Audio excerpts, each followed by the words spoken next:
sides of the dirty table, everyone. I am your host, voting citizen Merrick Henry. I know, we got excitement. If you didn't go out and vote, if you did, great. We have many knights on the show tonight. We have Sir Jack Lowe, as always. We have Sir Barney Landman. We have a new knight coming to the dirty table tonight, Amber Truax. We're going to have her on in just a little bit. We're very knight. Excited. I know, a female knight. Our first girl knight. Representation matters. Yes, it does. Yeah. It's been a while. I'm sorry that it's been a sausage fest. But you know what? Geeky girls, get in touch with us. Come on the show. First, get in touch with us, then come on the show, in that order. Yeah, preferably, yeah. Man, first we'd like to thank all of our new fans who have liked our Facebook page, who have followed us on Instagram, and subscribed to us on YouTube. We love and appreciate you, and you are the reason why we're happy to come in as often as we can to put on the best show as possible, as often as we can. And if you're not subscribed on YouTube, click that What are you doing? button. Click the subscribe You don't have to button. look. We don't have to do the bell. No one likes the bell. Yeah, no, you don't need that. But Just just if you hit the subscribe. big red subscribe button, Please. Let's bring Jack in. And that me. would be, yeah. Hey. Our wonderful knights. I'm trapped in the Hello. game. Nice. Yeah, we should actually have the intro where it's just you that. need to teach me some moves. That's what it is. Me? No, not, Merrick. Barney, you could, but Oh, you I mean, pointed at we all know Merrick. who's the dancer. I want Barney to do that. I'll pay do. money for that. I was trying to do the dance the other day. I was trying to tell Alex about the dance you're doing. I was like, it's the I wanna learn how Fortnite to dance. Orange I can't do Justice. it. I don't Orange get it. Justice, that's what it's called. That's what it's called, yeah. It's called Orange Justice. Yeah, in a Fortnite. kid made it up for a contest. He didn't win, but it was so popular that it got in there anyway. Oh, I word? first thought it was So like an who Orange won? It was a Crush real. thing. Who cares, right? Clearly, No, I mean, clearly like, the wrong person I'm won. curious. I'm curious who won that competition. Was it a Fortnite competition to get in the game? Yeah, it was a dance competition to decide a new dance. Right. Yeah, Well, I wish what I a didn't know winner. this. But it was around season 2 or There's 3. a lot of great dances. What a winner. We've made some more YouTube clips this past week from our last big show that we did back in December, and we've been getting some positive reviews from that, so we appreciate you watching. Feel free to go back and watch more of them if you want. Hopefully from these bigger shows, as more often as we do them, we'll be able to break up our show in case you missed something or you want to review a specific topic that we talked about. So we're hoping to get more of those out to you as soon as we can. Clips. Clips. We also hope that you've been enjoying our game streams that Barney and I have been doing. We've had Sir Parker and Sir Wayne on the show I'm a real couple gamer. times doing that. Yeah, I'm not. He's a real gamer. And hopefully we can do more. We're actually going to be doing a little bit more streaming tonight with Sonic Forces, which I hear is bad, but that's why I'm excited to play it. We'll get there. We will get there. And of course, as always, we will continue to make the necessary adjustments that we need to continue to deliver the best product possible. So we appreciate your love and support and your patience as we lurk As we lurk. We're around. We're always lurking. You had to Wait, no, make it don't put weird. me on there. We are lurking right now in this castle. What do you guys think of the castle We background? appreciate your support. I know this Castlevania thing we got going on. You like is, this, Jack? It's pretty great. What? You like the castle in the background? I do like that. Pretty cool. Am I in a dungeon? Did I do something? You're in a Am I in Skyrim again? Again. Where's Todd Howard? Hiding? All right, let's get to our first topic of the evening. Let's talk. I'll start the first video the time that I talked about this. I'll start it the same way. Let's talk some superherodom, folks. DC's Crisis on Infinite Earths, the Big 5 show crossover special. Oh my God, what a fantastic picture. It ended, a couple months ago now in January. DC TV's answer to Infinity War and Endgame delivered, in my humble opinion. As we've concluded Crisis on Infinite Earths, I sit here honestly in disbelief. The fact that they were actually able to pull off this grandiose spectacle on television. I expect it from my movies, but as far as like TV goes, like that's really hard to do, especially in the 2-month shooting frame that they had it. Feel free to check out the previous video that we had where we talked about the first 3 episodes of Crisis. That is in our watch history on Facebook and YouTube, so feel free to check that out if you want to hear some of my thoughts on that from a long time ago. So the goal of this crossover, it was to bring all of the CW shows to one Earth, one continuity. You had Supergirl over here on she's actually over here, on Earth 38. You had Black Lightning, who was on a separate Earth, which never had a number designation, so we call it Earth BL, Earth Black Lightning.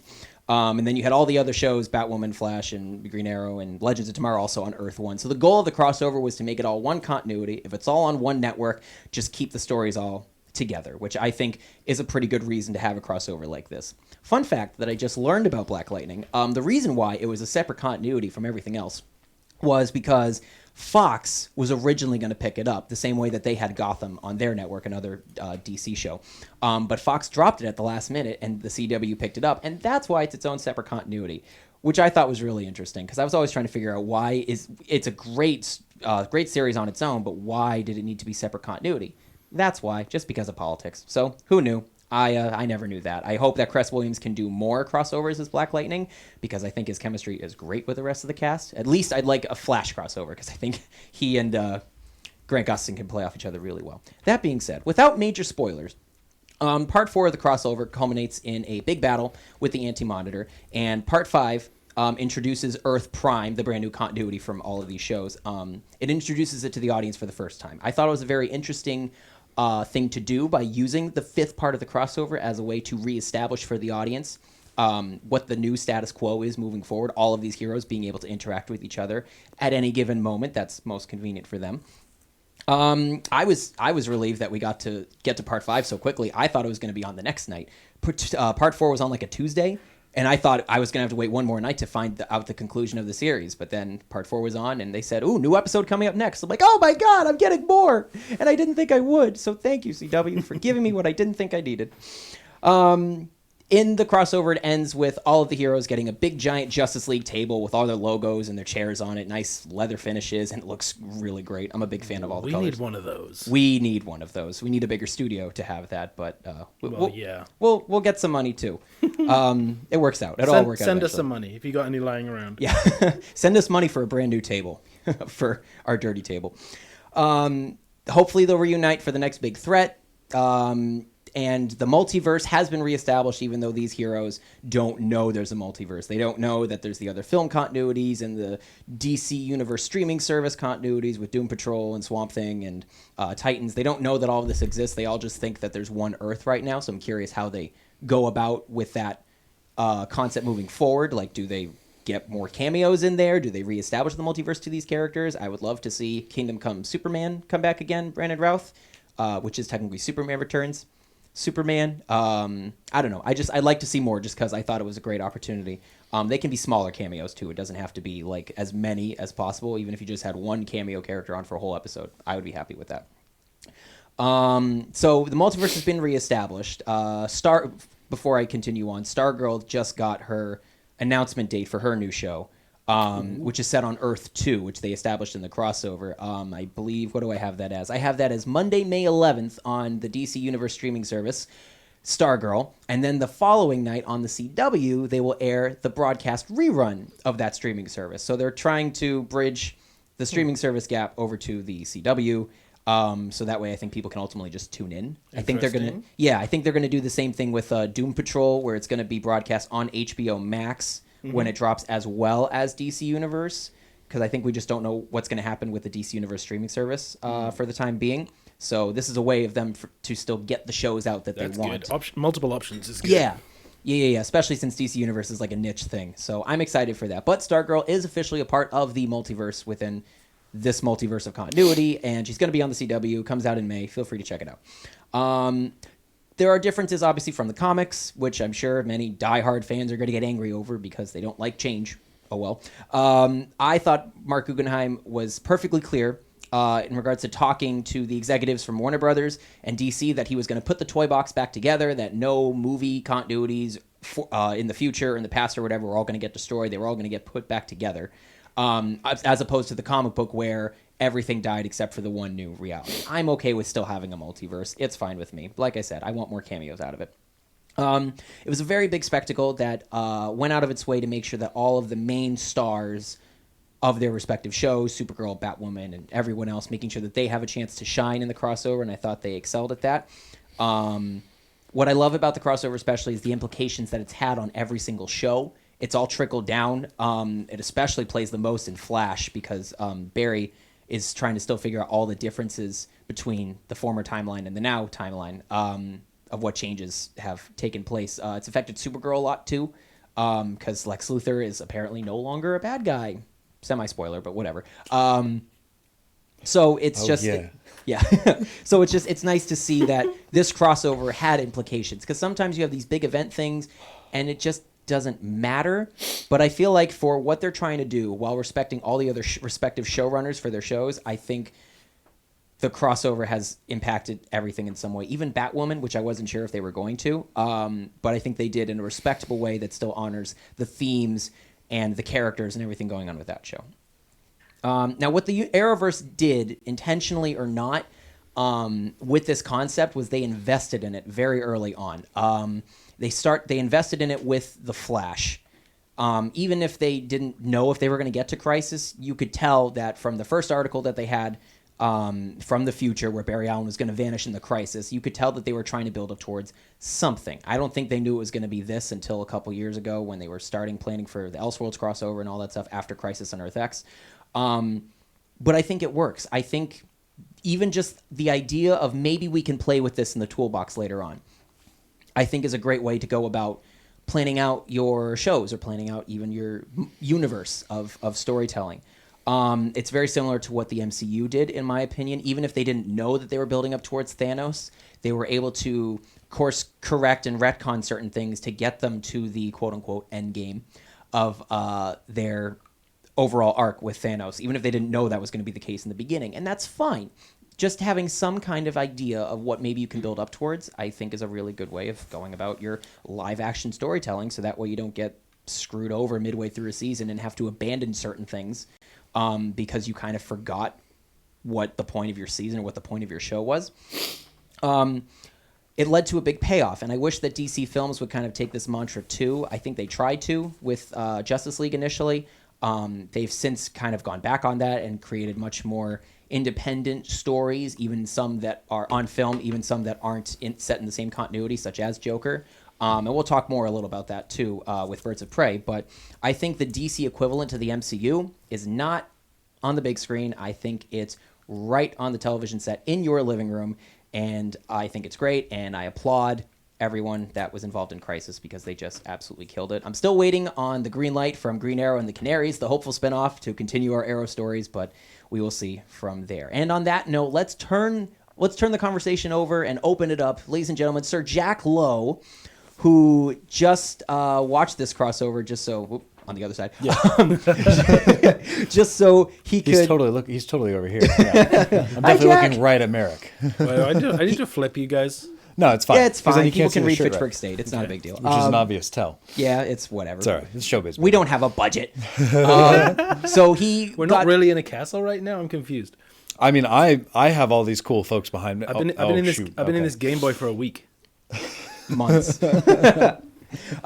So you just got back into the Arrowverse. You had stepped away for a bit. Yes. But you wanted to come back to it just so you could enjoy the crossover, just because it's a big thing we built up to. Mm-hmm. You've been dying to talk to me about this because I know you have thoughts. What are your thoughts on this crossover, Jack? Yeah, so I do agree with a lot of things you said, especially the part about how the DC universe is definitely better fit to the television screen, long form storytelling, as opposed to whatever they're doing with movies these days. Barney, you can actually go ahead and flip me now. I'm going to feel weird looking at the camera the entire time. It's okay, people. Yeah, we're not on a news reporter. I'm not live on the scene. No, I know some people do it on ESPN. It's better. Sorry if you can't read, guys. I got to flip. Anyway. Appreciate it, Barney. Thank you. Go ahead, Jack. Flip Jack, too, I think. The weird thing for me is... I started watching season 2 of Arrow, and I was so excited once Flash joined. I really love Flash, and I started giving up on Arrow about season 4 because there was a lot of production issues. I understand, with that. yes, and it did, but in my opinion, they actually worked out some of those kinks by season 5, and by giving Damien Dark a return arc in a separate show entirely. Sure. So it does work out. You just got to get through it. I just there wasn't really much to grab for me. Like the fights weren't great, the story wasn't great, so I was like, So anyway, like I don't mean to even talk ill of it, but it sort of ended up causing a huge fall off because like characters were dying and coming back. The stakes weren't high enough. No, they weren't. I completely agree with you. The pit was just an easy writing tool after a while. The Lazarus pit was just anyway. So for me, perspective-wise, I only say that because that meant that I was only really interested for the big things. So, like, I did jump back into Flash and caught up as far as the Thinker and a little bit past that. But once his daughter, spoilers, once Flash's daughter showed up, I'm like, okay, and I fell off the boat again. So anyhow, I can see why she gets likable for me midway through. And I've tried a little bit of Legends of Tomorrow. I've tried, I've kept my toes in. I have never fully given up on it because I do love this interplay, all these different crossovers. I think it works as well as comic books do, where you have this this feeling that like that they are in their own worlds, but they do bleed into each other's all the time, and it's great. So for me, I was very excited to come back for Infinite Earth. Yeah, what I find funny is some comic book fans actually don't like all the interconnectivity. They like keeping things separate. And I mean, we did have that with other movies and other television shows before, but if we're in an age where we can play with crossing over, why not? This isn't going to last forever. This superhero renaissance is going to die off at some point. I'm ready to just rake it in, and let's just keep playing in the sandpit together, y'all. Yeah, as a kid who didn't really Nice.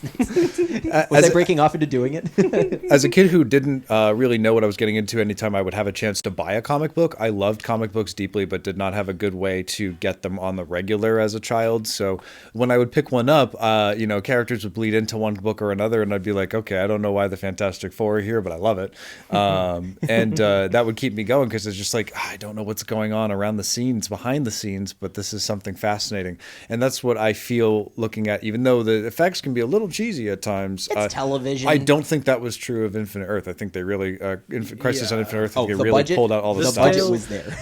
But the weirdest part, and the reason I even bring up all this was when I look back on the Arrowverse, because again, haven't watched since season 4, there are all these people who are like, oh God, I just miss Oliver so much. And I'm like, who are you? And where were you? All right, so let me update you. We got a new Black Canary. We have a second Black Canary that was an Earth 2 form of Laurel after she died. Yeah, that one. Yeah, we're going into major spoilers now. That if you I can haven't caught figure up, sorry, out. folks. Yeah, you know what you're watching. So we have 2 Black Canaries.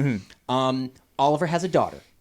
Yeah. Who will hopefully be the star of a spin-off. A lot of Green the Arrow and stuff the I can Canaries. buy into very quickly. Yeah. Like Oliver's daughter, I'm like, all right, fine. Like clearly I missed that. But there was just like his team changed so dramatically, and I was surprised because like none of the people I was used to, Thea, Ronnie, like all these people, they're gone. In season 5 of Arrow, he gets a team. Yeah. Like obviously there's Diggle and Felicity. They're like a core thing. yeah, But as far Felicity as like was gone. having a small Justice League of like Team Arrow, Yeah. you get that the season after you gave up on it. Yeah. So Which like, is when things actually started to get better because it really went from a Batman spinoff to attempting to kind of really make its own thing. it being its own thing to then being really a part of this universe of characters with Flash. It It's became really a grown. superhero I love show how in it's season grown. 5. The Arrowverse is fantastic. One thing that I really appreciated was just the many different ways that they were able to for just a split second here and here, we're just going to sprinkle in. Like I did huge spoilers. If you don't want to hear like the different crossovers that happened, they're tune out. with us. It's all right. Grant Gustin, no, not Grant Gustin. The other Ezra one, Miller. Ezra Miller. I was like, what? Like I dropped my hat. My sweater just magically came off. I was like, hold on. Believe it. Can I just have this? Can he just?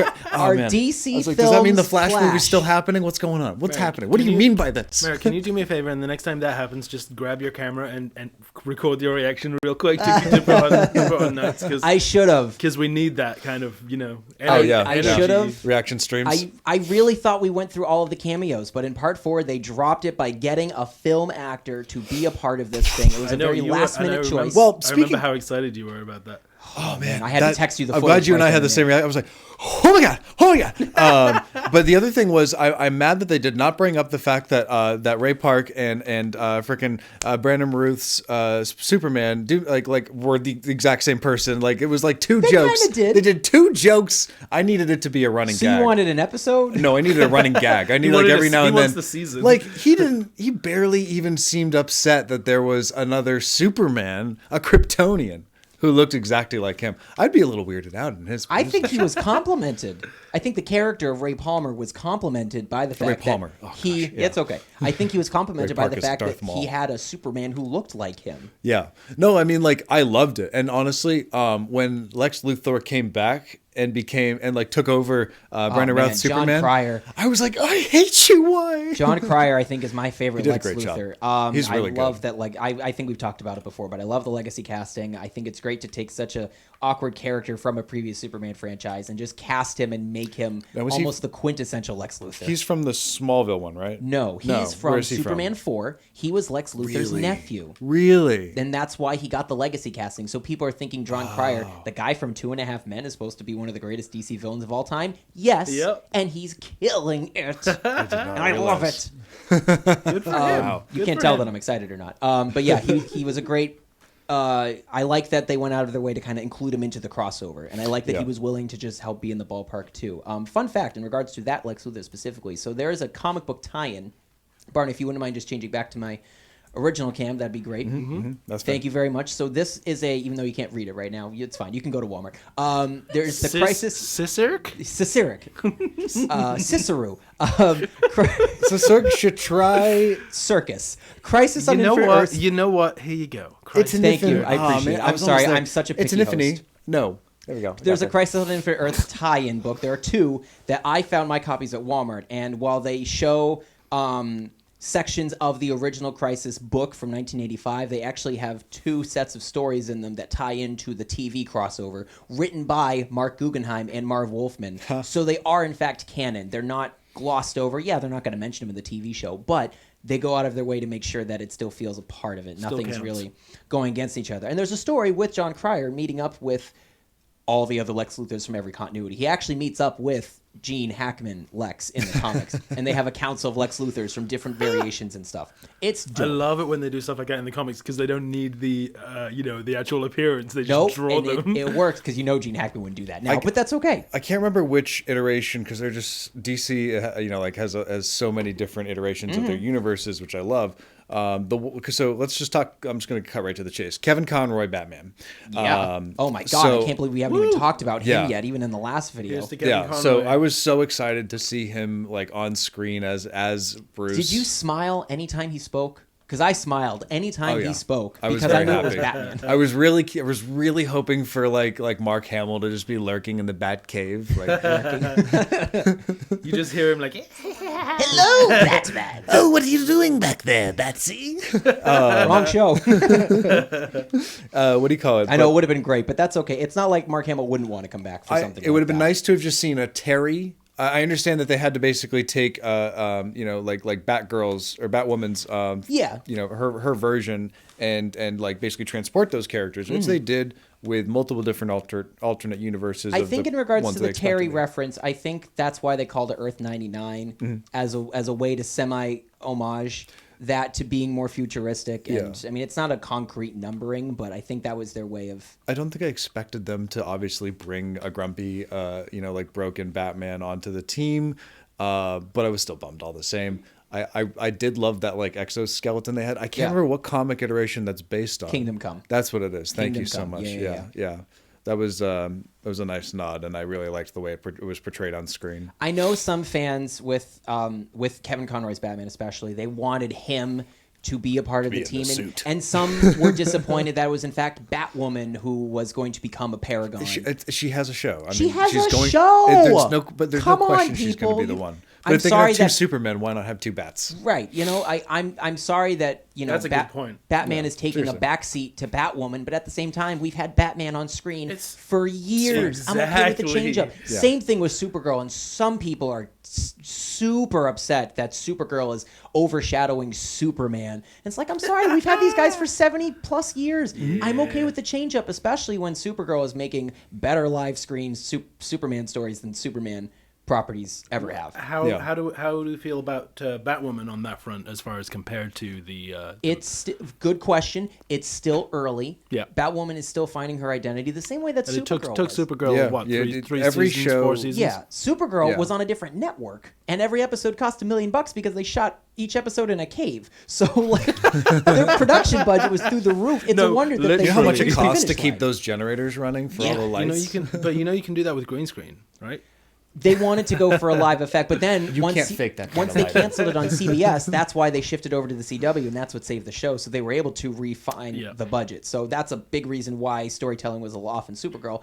But once they got into more political stuff in like season 4, then it's just taken off. And season 5 is still great writing, and DC Films doesn't apparently know what to do with Superman moving forward. You've got people who know how to write for Supergirl. Just transpose it on the big screen. For me, you monkeys. It didn't Good Lord. it didn't hook me enough. Like in Crisis on passionate, Infinite Barney. Earth, as much as I really enjoyed the ride, it wasn't enough to hook me for like the continuing of the shows. Like I'm not like hungering for more. But that's the thing. I am very biased. Full disclaimer: I am a Marvel Star Wars boy. Oh. I do love DC. You don't say. But it is certainly not my strong suit. So I'm not like clamoring for more, but I'm so excited that they got to do that and I got to watch it. No, that's fair. I was clamoring for more once in part 5 they were able to establish the one continuity. Just because I love the idea of having everyone sit at the table and all the colors and the logos and just being able to. And I know it's not quite our picture perfect Justice League. Oh, no, but no. I'm That's okay fine. with what they're going to do on screen. I'm okay with having 2 super beings, a bat figure that's not Batman, a Black Lightning, and going from there. The think it works. lineup was never the problem for me. You can make any character interesting. I mean, no one cared who Iron Man was until Robert Downey Jr. put on the darn suit. tootin'. To paraphrase a Batman villain or two. But the problem for me is that CW writing is very apparent once you know what you're looking at. And I agree. You can follow the formula has a- really it good. the has a simplest way I style. can put it is I can't stand another episode of characters just not explaining how they feel to each other and making 40 minutes out of it. Yeah, well, I That's mean, definitely a meme. I think That's there's what a broke big me on problem our with era. that in network television at this point. CW, yes. Yes, CW this is especially, true. 'cause They are it's a smaller very budget. guilty. They pat a lot of time with just being not, and it's not a good message to send as a story like that you should just withhold your feelings and not express what's bothering but you. it's going on every episode to progress the Oh, characters yeah, it's just because they have exhausting. to save the money for the fights near the I'm end of each episode. I'm like, Barry, just say it. Just stop. you don't need to hold on to a secret for 6 episodes. You already Barry Allen. promised you weren't going to have any more secrets, and you kept 3 since that. And it's been 3 seasons. No, I totally get you. I think network television is kind of. We're in a golden age of television, of course, but a lot of that comes from streaming, in my opinion, with how many services are out there. I mean, HBO Max is going to drop, I think, next month, April? I could have that wrong. Am I right about that? Nickelodeon, it's just like, guys, It's just a ton, and so you're able to have freedom with that. I actually think, if I'm going to go into my personal favorite set of superheroes, the Power Rangers, I think if Power Rangers has their way, since Hasbro owns the franchise now, the toy company, I think they're going to go towards Netflix as soon as they can get out of their Nickelodeon contract, because I think they feel like they can do more. definitely. And I don't think if they had the choice, they would have done Power Rangers Nickelodeon if they still had the choice, but they didn't have a say in that contract. They've carved the market on reimagining 80s and 90s properties. Yeah, and I think streaming is the next way to go. And I think with these superhero properties, especially the TV ones, I mean, Marvel's going that way by having everything be under one roof now, and they're putting everything on Disney Plus. I think, For real this time. yeah, for real this time. I think the DC shows will eventually fall under HBO Max. I mean, we're getting a Green Lantern series. I don't know yeah. what continuity that is necessarily. Too bad it's not Diggle. Too bad it's not Diggle, but he might appear in got us right. Superman, in I'm the just Superman like- and Lois series. Yeah. Is it In gonna case be? you didn't know, we're getting a Superman and Lois show on the CW also. Oh, They yeah, can that just be, totally... Yeah, thank you for Yeah, making so sure. he's moving to Metropolis, so you might get him again as Green Lantern. Because, that was the one thing, like, when it was still, like, Flash had just started, I'm like, okay, hear me out. John Diggle's going to become Green Lantern, I'm just saying. I never bought into that, honestly. I didn't really I think went as about it far at to all thinking, like- until Elseworlds. I was thinking, like, as far as, like, oh, maybe his mother's maiden name is Stewart. I'm just saying, like, that would have been... Well, turns out they wound up playing on that. Ernie Hudson played General Stewart in season 7, yeah. The Ghostbusters. So Right, they right, really right. started drilling in it. It wasn't that much of a surprise. Once they realized that people were curious, they just played it up. Yeah. And they knew exactly what they were doing. Before we move on to our next topic, Jack, why don't you tell the folks at home what you're up to, what your social media handles are, and go from there.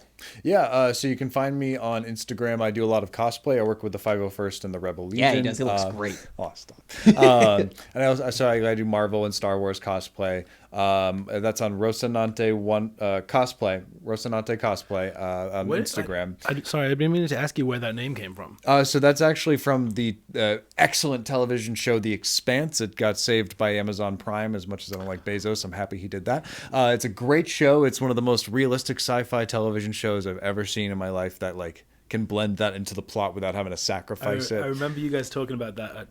It's just such a great show. So the Rocinante is the name of the ship that they legitimately salvaged from a Martian. Anyway, I thought it was honestly just a weird pairing of letters. Well, it's I also didn't want to judge, but like the original source of it comes from the book Don Quixote because that's the name of his horse. I see. Gotcha. That makes a lot more sense. And you can also find me on Twitch where I stream with my competitive team, the Dino First. And that's Rocinante152 on Twitch. Yeah. Awesome. If you had to give one final grade to Crisis on Infinite Earths with all the shows, before I forget, did you see the Black Lightning crossover also? They had an episode actually devoted to the crossover. Oh, they did? I wish I'd known that. You got to go back he and just watch kind of that. showed up, and I'm like, He did show up, but there actually was an episode building up to his appearance, and Okay. they actually played into it. All right, I'll watch that. Sidebar I really from liked him. Yeah, Yeah. I have to second Cress is great. your So with just the 5 episodes, give me a final grade on what you felt. like out of 10 or A what's letter my grade. scale? Let's go a letter grade. You can use plus or minus. Ooh. Is it S grade? Ooh, I'm gonna definitely. I'm giving We're it not playing 2 S's DDR, way okay? up. What do you call it? I'd probably give it a solid A minus. You know, it still had some of that like It's pretty good. that CW roughness that I don't personally. I'm kind of tired of. I understand. However, and like the effects in places, I'm just like, all right, I can see the green screen. But at the same time, whew, they pulled it off. Yeah. That's more than I thought you were going to give it, honestly. Based on how we were talking at Hibachi the other night, I thought it was just That was a long man, day. we're going for I the had a lot sea of here. feelings. And he's also had sake squirted down his throat beforehand. So Oh, that was true. So we Yeah. warmed him up. Changes. Well, obviously, I'm going A+. Y'all know me. Thanks so much, Jack. Thank you so much. Thank you so and much for having we're me. going to move on to our next topic. So we saw Rise of Skywalker. And if you watch my previous video talking about Star Wars, everyone knows that I was nervous about it because I'm a general Star Wars fan. I'm not a diehard like Jack over here. Hello. Oh, you like Star Wars? Yeah, you like Star Wars? Oh boy, do I. What's your favorite Star Wars? Empire. Empire, the only choice. So Disney scrapped 30 years of literary work to give these films and that's a clean... it. Thank you for watching, everyone. That's our show. Good night. They scrapped 30 years of literary work to give these films a clean slate. The story apparently is heavily based on one of these literary works, with Palpatine returning and such. But it doesn't matter to me because I'm a general fan. But again, this is why they cleaned the slate on the stories so that they could essentially, if they wanted to copyright their own stories, they could, and there wouldn't be any confusion because it no longer exists. But it didn't bother me as much. I had a feeling that this would kind of happen when they announced it. Yeah, you can come on. You can come on. I had a feeling that this would happen with our continuity and such when they first announced it with the sequel trilogy, but I wasn't surprised that it happened. I kind of thought it would be a little more gradual rather than just dropping it all in Episode 9, but obviously there were some things that went into Episode 9 before they even got to filming that were going to affect it. Regardless, and plus there aren't any concepts that I wouldn't recognize from any of the wikis anyway, so it didn't bother me anyway. Personally, in regards to how I felt about the movie, I was actually really satisfied with it. And I know a lot of you aren't, and that's okay. I was actually shocked, and that I actually really enjoyed myself. I felt much more satisfied coming out of the movie theater for 9 than I was 8.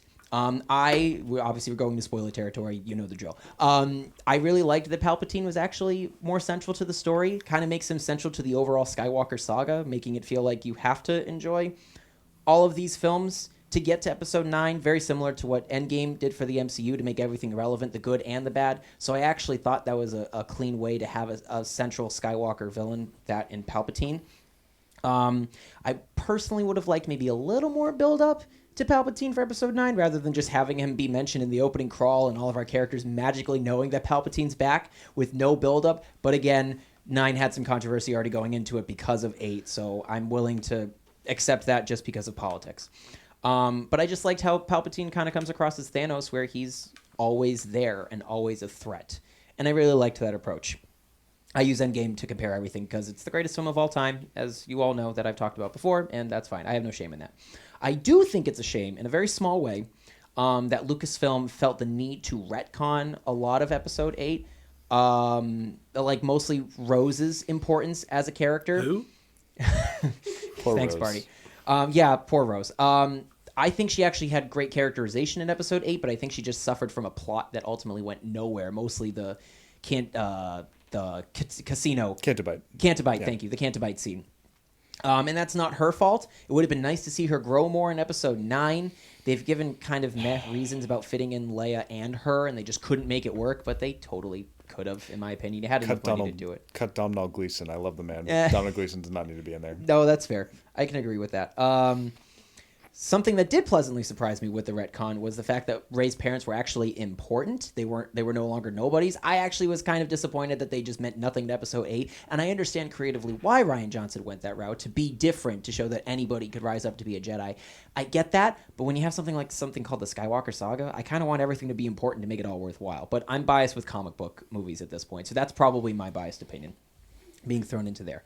I think the polarization for Episode 8 definitely played into this. I think they wanted to go super safe with Episode 9. While I enjoyed this movie and was let down by Episode 8, I still don't think abandoning director's vision from one film to the next was exactly the right approach. Apparently, Colin Trevorrow, the original director for Episode 9, his script leaked, and it had many different ways of concluding the franchise. And I definitely could see that he wanted to also do different things too with the stories. I think Darth Vader was actually supposed to appear at one point, like as a fight with like Kylo Ren and stuff. But of course, Lucasfilm had other ideas, and they wanted to go with a much safer script and have an idea of how they wanted to mold their story. And obviously, it didn't work out, which is why they called in J.J. Abrams, Mr. Safe, in my opinion. Even though I do like him, but I liked this outing, but a lot of people didn't, and no surprise about people's reactions to that. I think we expect more from our franchises now, in general, on screen. We want our writers and our over-the-top producers to take risks with our characters. I certainly think they've done that in the Marvel movies by taking certain characters that had specific origins, but then they enhanced on it and added more details to it. I mean, Ego, the Living Planet, was probably one of the bigger examples by just changing him entirely, because I don't think he was Star-Lord's dad originally, if I recall. No. His dad was the Emperor of the Shi'ar Empire. That's it was a completely what I thought. different plot. That's what I thought. That's what I thought, but I couldn't remember because it had been a while. But they wanted to make it fit for the story, and that's fine because they still were able to expand the characters in a way that was still satisfying for people. If they falter, like if they mess up and people don't like the reaction, commit to your concept and modify it and carry on, but you don't have to retcon everything. I mean, even Marvel did that with certain things like the Loki staff and the Tesseract and making those Infinity Stones. Like if they weren't sure what they were doing, you can still modify your story and make it better. If you look at Hulk and Thor, two characters that were nearly forgotten about before Avengers, once they get to Thor Ragnarok, these characters both have revitalized franchise interest for the both of them. So it works, but you just have to trust the process and trust the characters that you have in front of you and hope that eventually you can get away from this bad press, I guess, for your characters. DC has done this multiple times for their films now. And it's worked in regards to telling individual stories, but as far as their overall, having another big crossover and stuff, I don't know how they're going to be able to get back to that because they feel like they're doing better with just singular stories. So you just have to trust the process, even if your audience doesn't.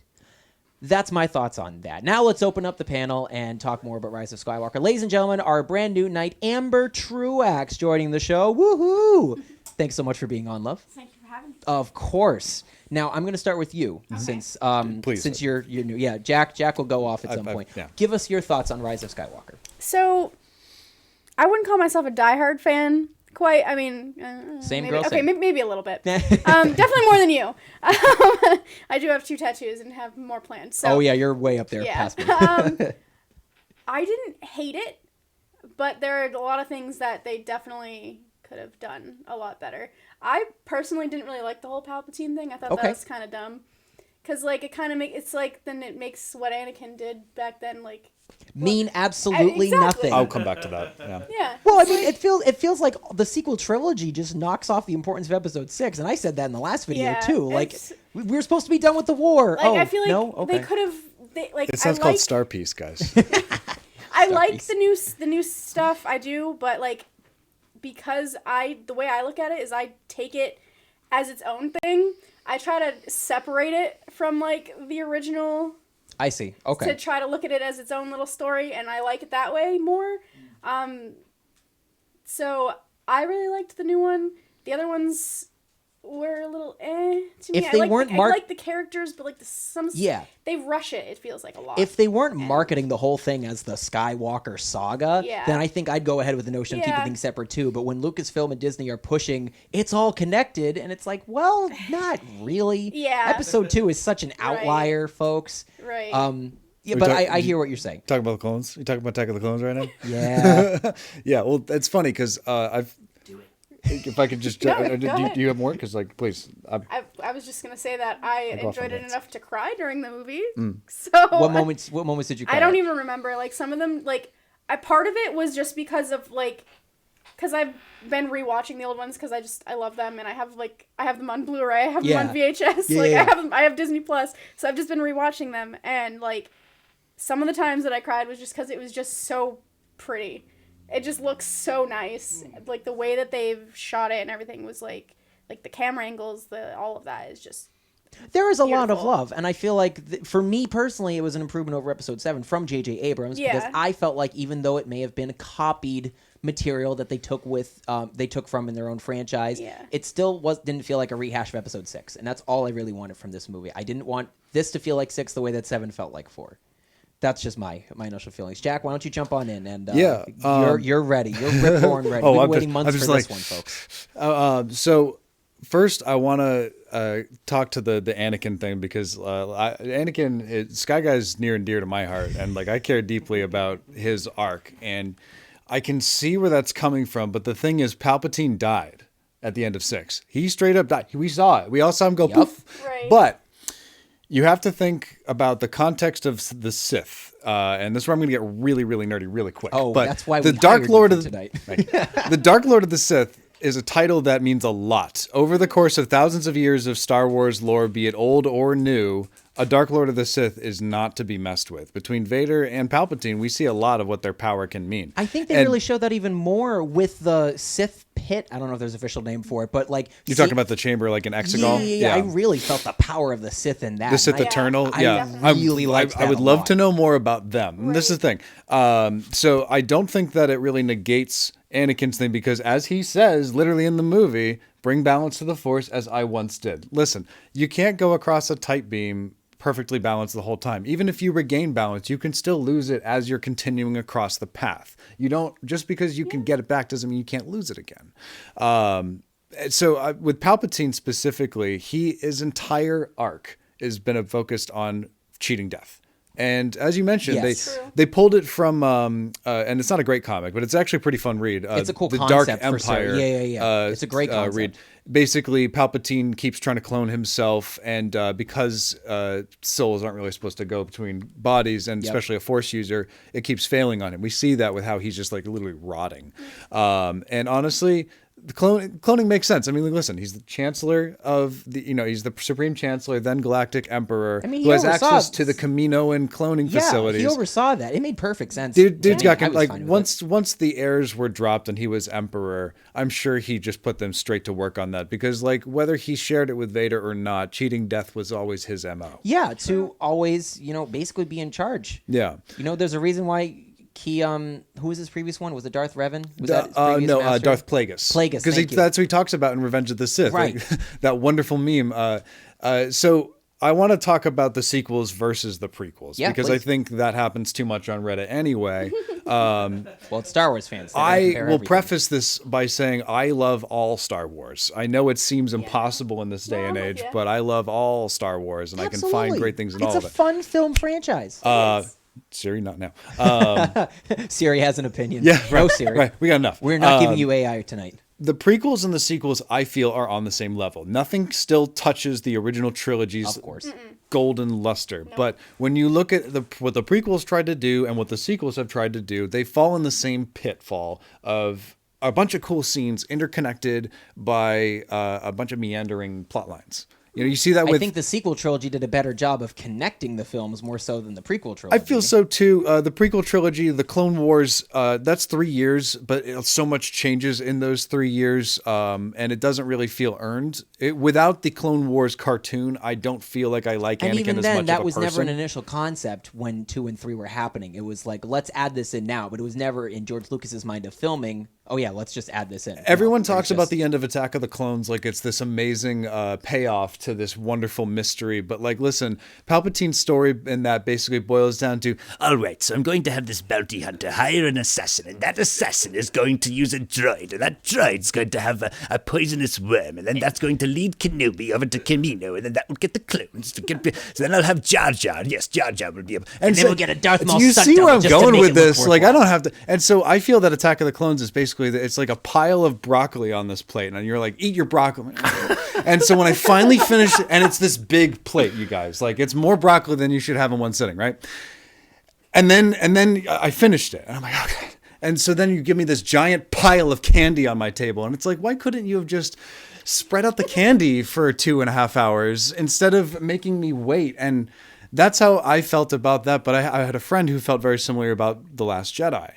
I think that they both have a ton of flaws. I think they both have weird Star Wars dialogue. in general has a ton of Yeah, flaws. if you really think about the original trilogy's dialogue, they're weird lines, but they got amazing actors. I actually think and it's a no, they do. wonderful I actually set. think it's more natural dialogue than the prequel trilogy. Yeah, Personally. well, I mean, like Harrison Ford, Mark Hamill, Carrie Fisher, you know, all of them. They did such an amazing job of helping make that world feel lived James in. Earl Jones, you know, even though he was just voicing, still like Yeah. it still adds to it. Also, The one thing that Star Wars has always done really well is the design and the story, and the overall story can still be really satisfying. If you just look at Rise of the Skywalker's overall plot, it does go in a bunch of turns, but it's really fun. And if you just buckle in and just be ready for this breakneck pace, I it's didn't really feel fun like to watch. any. Yeah. I felt like You with can't, 9. you can't ask any questions. No, listen. Because otherwise you just spend the whole movie like, why? Star Wars Why? and Why? Marvel at But- its but worst is why? about shut up and just watch, because you know like some like Thor: The Dark World can be a really frustrating movie to watch, but if you just shut up and just watch, there are some really Yeah. fun parts. Same with like even the original trilogy. Why is there a space worm that apparently its mouth it's just like this? And that's how they mistakenly fell into the cave, space, which it has happens. an ecosystem in it, and it's in an asteroid in the middle of space. Where is it getting food? How does it survive? How does Shaq, it let breathe? let me answer your original question. He was just asleep. He was snoring. Did he sleep with his mouth open? He was snoring. That's He's how a- spiders crawl down He has there. very bad sleep apnea. How spiders or spaceships crawl down there. So, Son, don't sleep with your mouth open. I know I'm not You'll get a speak- spaceship in your mouth. I think 9 did a much better job of connecting their scenes and reaching the finish Yeah. line for the film rather than 8, just because a big- Cantabite but was just those such a waste for them. those connections were so tenuous. Even if they were bad connections, it was still a So connection genuine. as Would I have opposed liked- to 8, where Yeah, yeah. there was just some completely separate things. you're All I right. wanted was Yeah, you're connections, right, even if it you're was right. bad. the worst thing that Disney did, I think, because I obviously would love more Star Wars, and I'm not mad that they bought the franchise. Before you go into this with Disney, do you want to blame Disney or do you want to blame Lucasfilm specifically? Because I don't know if Disney actually has really. a Disney say in is, any of the I don't know, matters. because Kathleen Kennedy, listen, I don't have anything personally against her the way some No, of the of internet course, does. of course. I think she's doing the best job she can. She seems to really Absolutely. care about the franchise. So I think that she made a poor choice, or whoever made this choice, to not have a cohesive arc for the entire franchise. Yeah. It meant that people like Rey, who's supposed to be a central character, That she was doesn't her have say. she doesn't have enough faults to grow into. They're not clear. She needs something to be able to say, listen, like all she has is abandonment issues, and maybe she just doesn't really appreciate how dangerous the dark side can be.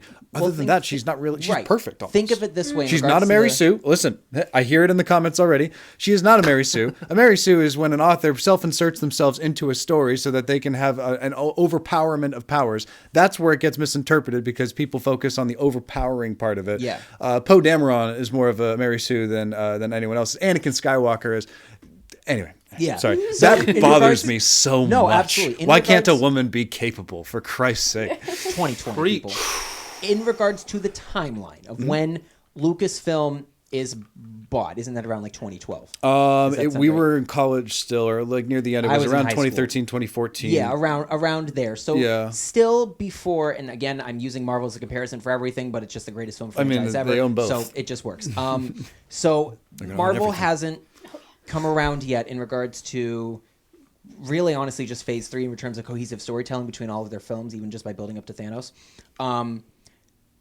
Nobody has the roadmap yet for telling cohesive stories. I think everyone's mind with their franchises was still to keep everything separate in a lot of ways. Marvel's now laid the groundwork for telling cohesive plots, and I think Star Wars is now trying to incorporate those elements into that. So my point is, I don't think they would have thought to keep all the stories. They similar to the prequel trilogy, Shouldn't where that be, there was a specific shouldn't that choice. be a given though? Shouldn't that be we're no, we're because the embarking- prequel trilogy wasn't cohesive. When they were, they were. So learn from that mistake. Lucas had a plan, and he knew what he wanted for 1, 2, and 3 to be. He claims he did for 4, 5, and 6, but I don't buy it. No, not But even close. Kathleen they Kennedy rolled the dice and it landed on a 4. They- That's how the title came about. There was Right. no plan going into this. They made a clear choice with the sequels to let the creators, the directors, J.J. Abrams, Ryan Johnson, and Colin Trevorrow have control over each story. And as long as that it could fit with what came before it, it didn't matter what it told. And that was a creative choice. Yes. Big that mistake. I but feel there did was not no work. Kevin Feige to oversee them. No. But which see, is like why that's they what I'm saying. hired one. They felt that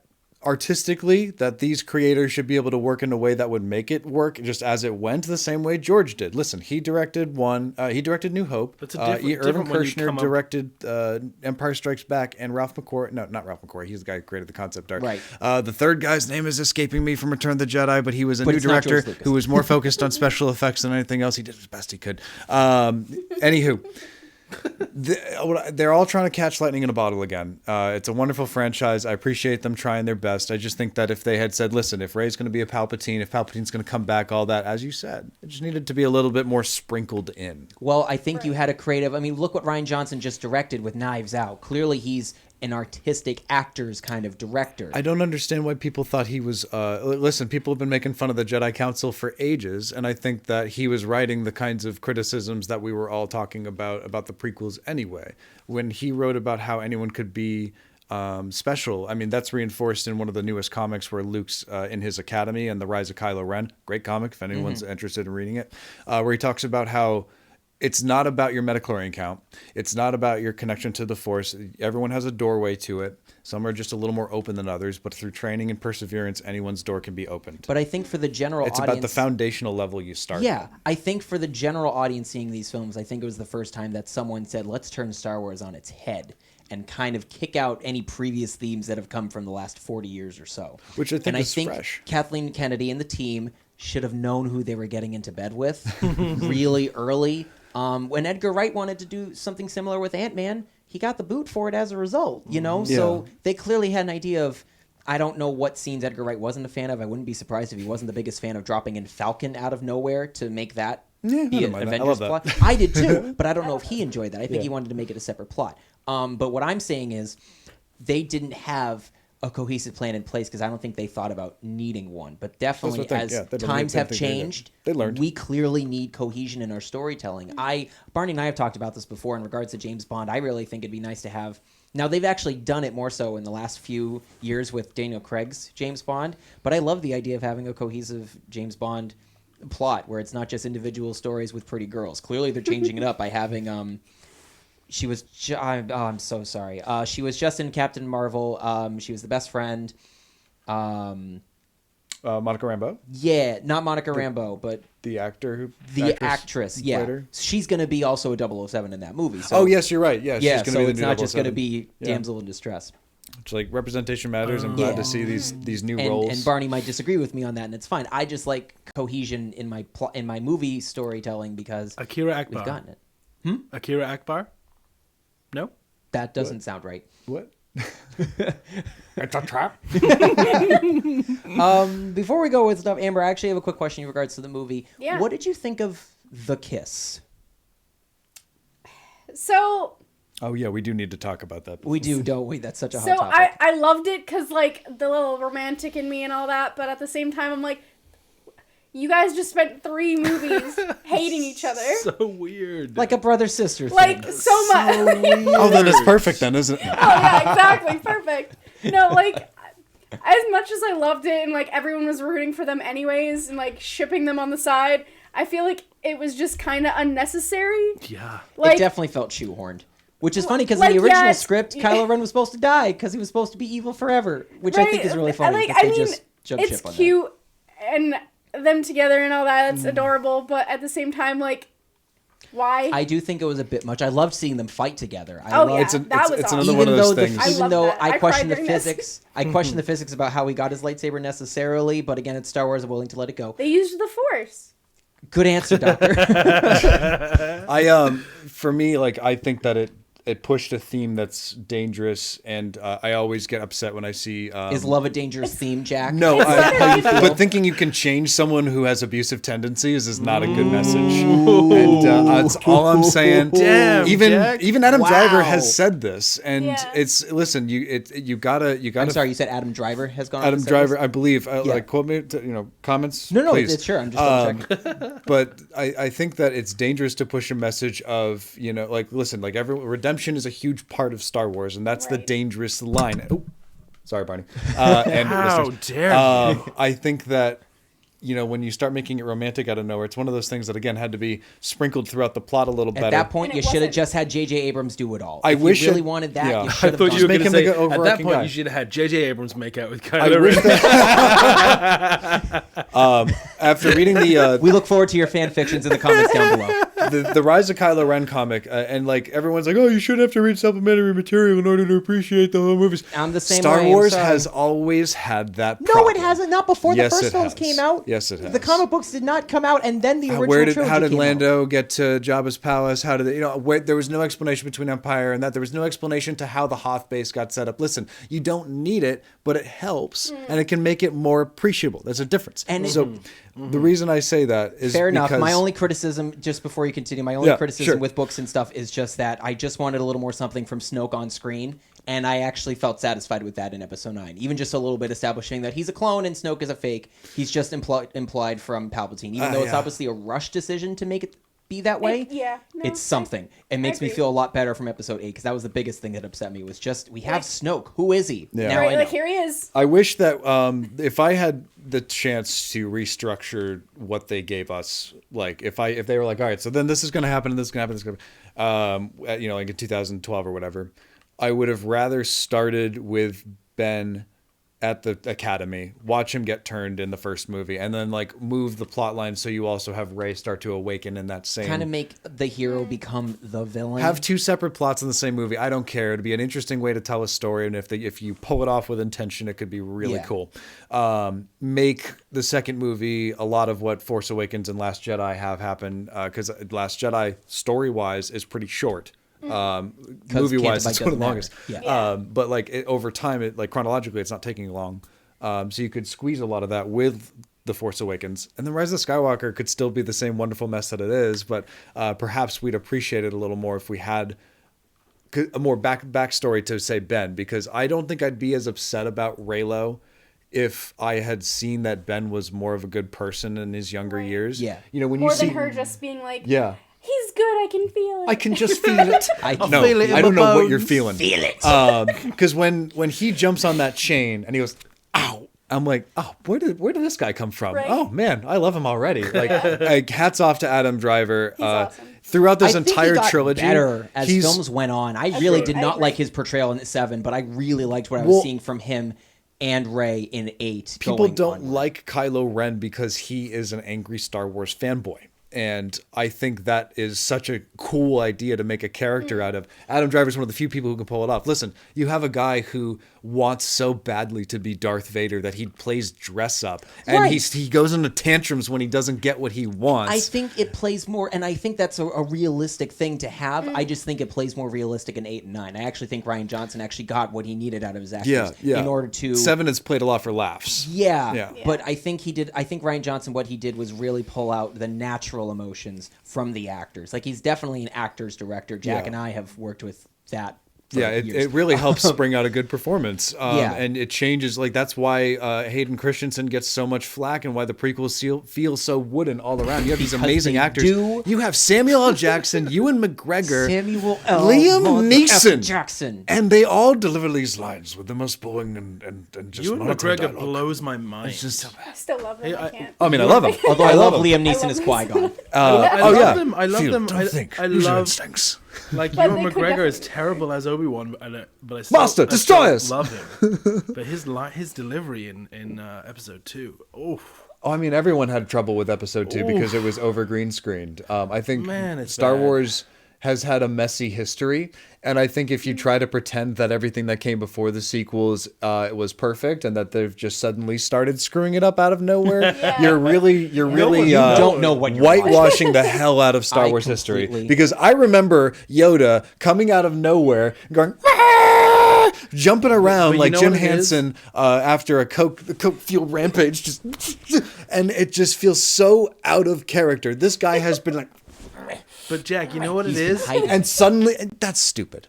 His arthritis only It's came in episode stupid 5. because you know what that would look like. You know what that would look like. Everyone else would go, "Why does Yoda keep pulling this old guy act? We all know he can just bust that out anytime he wants. He's not fooling anyone. It's been 600 years of this." And no one's buying it. Yeah. Sorry, I I think- really, I think- I hate That's Attack the- of the Clones the way Anakin hates sand. It's okay? terrible. It's terrible. But the thing is, I think you That now, movie is coarse and irritating, and it gets everywhere. you're now judging the sequels as the sequels start to come out. The whole time you're now judging them. The bar has been lowered, so the expectation gap is even bigger. Take off your rose Tico colored glasses and remember that this franchise has flaws. Yes. Yeah. And Like many franchises do. and the sequels have less flaws for sure. No, I I just think wanna they throw all this have out they, there. like I the love prequels Last and Jedi. sequels have equal flaws. I think that they are different flaws, but they are all flawed and wonderful, all the same. I still enjoy the ride every time I put those movies on all the time as just like I'm just doing stuff. Which is why it's very interesting to see what they're going to do moving forward by having this new cohesive team in place, by having a Kevin Feige-like person, having actual Kevin Feige come on and help produce things. So Keep they Favreau. have, so they're having a new team in place. I mean, and look what they're doing with Mandalorian and John Favreau. Oh, I mean, it's excellent. Ewan McGregor's coming back in I only Obi-Wan have one series. complaint about that series, and it's the dumbest thing in the world. What is it? So, I don't remember how to say. I don't know how to say half the names of the species. In, I got you. In Of Star course Wars. you do. But the ones, I'm not ashamed. That's what the Jack's ones here with the for. thing. The Twi'leks. Yeah, the Yeah, Twi'lek brother I and don't sister know in if it's episode Twi'lek, 7. Twi'lek. I think both are acceptable. I don't like them in that episode because, well, for You one, don't like Tonks? I She was great. she's like Harley Quinn, and that's just unnecessary. I just hated her personality. Yeah, I've heard And that then her criticism brother, before. like, why? And also they just talked like primal, and like if you go back to the old ones, like they Oh. don't. They were so much more sophisticated. No. But like more than what they were in It that. depends on.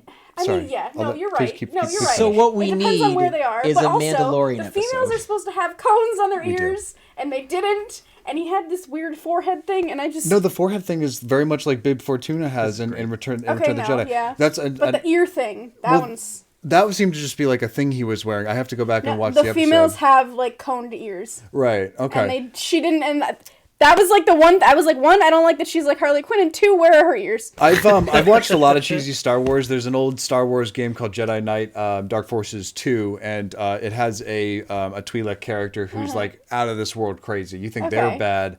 He's even worse. And the primal comment, I actually think that that's something that I think is missing from newer Star Wars thought it aliens. was interesting. They're a little too Yeah. personable. There's a guy in early parts of the new Star Wars game Jedi Fallen Order, which is fantastic, who he basically talks with a New Jersey accent, eh?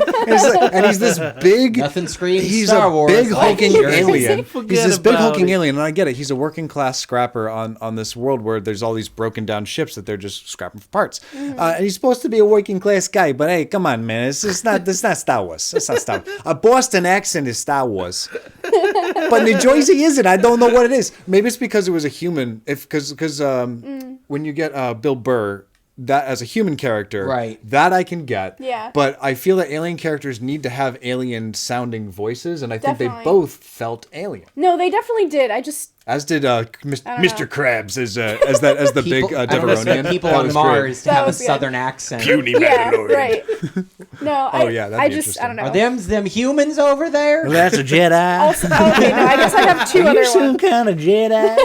I think so, Billy Bobby. Woo, can you do that for stuff? and on He's that done Western choked me note, from across the room without even touching me. Oh my God, I swear I pissed myself. all right, we are going to end this before we get canceled.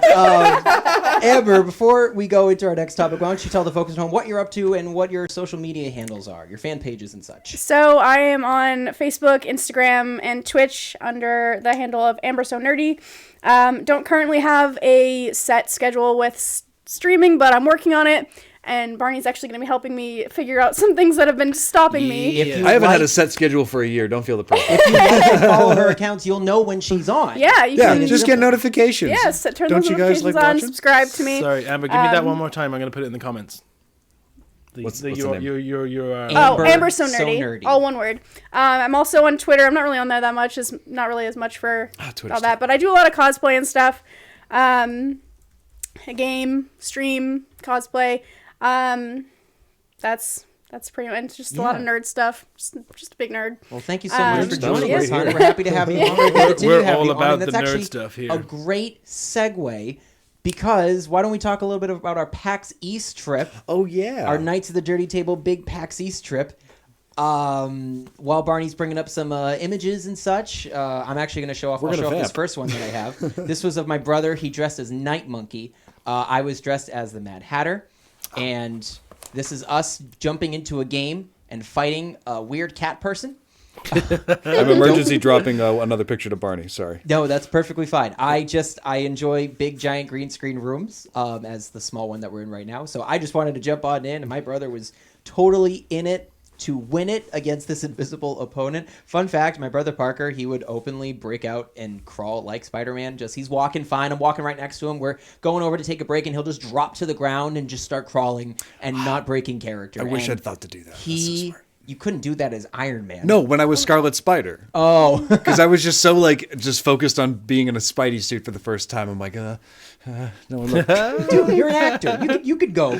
Parker's been getting better as an actor, in my opinion. So I was really proud of him, and he was just willing to just dive right in. This is Jack going at it with Kyle Darth Katarn. Vader. Yeah. This is one of the last shots we got in the day too. This is when everyone was coming out of the expo is hall, brilliant. and they were done playing for the day. They were shutting down the expo hall, so people needed a place to go. And what a great time to get some cosplay pics. Yeah, I was like, oh, there's Darth Vader. Because this is funny because this is my cosplay as Kyle Katarn. Yes. My second Rebel Legion approved costume. And there's so much work that goes into getting those things approved. Oh my God. I'm sure, yeah, because they want it to be as accurate as possible. Yeah, it has to be screen accurate. And what do you call it? Oh, this is my friend Hyperion Cosplay, who did an amazing gender bend of Mysterio. Love it. I was just kind of just getting onto the cosplay floor, like, all right, Yep. I'm getting this, I'm figuring it out. And then I was like, my friend Connor, who was as my Jedi cohort, was like, oh, there's a Mysterio. I'm like, oh, let's go. And we had such a fun time, just like chatting it out as Tony what a and great shot you and guys Quent. got. I don't I'm know an what Avenger, Quentin get out of Beck my would way, be Tony. as a lady's name, but no, her Quintella? costume is fantastic. It's Quintella. Sorry, No, don't listen to That's this. bad. Her almost all EVA foam, which is a really hard material to work with. Very comfortable to wear, but takes a long time to make. My armor is all done on 3D printing. With I did it on a Monoprice Maker Select. Yeah. That thing is hard to wear. The legs especially, like they start falling apart. and But then I you're can't not walk. there. You're there for the pictures, and Oh, you're it's there so to build worth your it. brand, and Absolutely. it's all worth it when you're able to get your name out there. And I certainly felt that way. She's doing a Loki cosplay based on Loki's costume from Dark World. While that movie is gray and drab, its costumes are not, I found out. Loki's costume is really nice, bright and green and gold.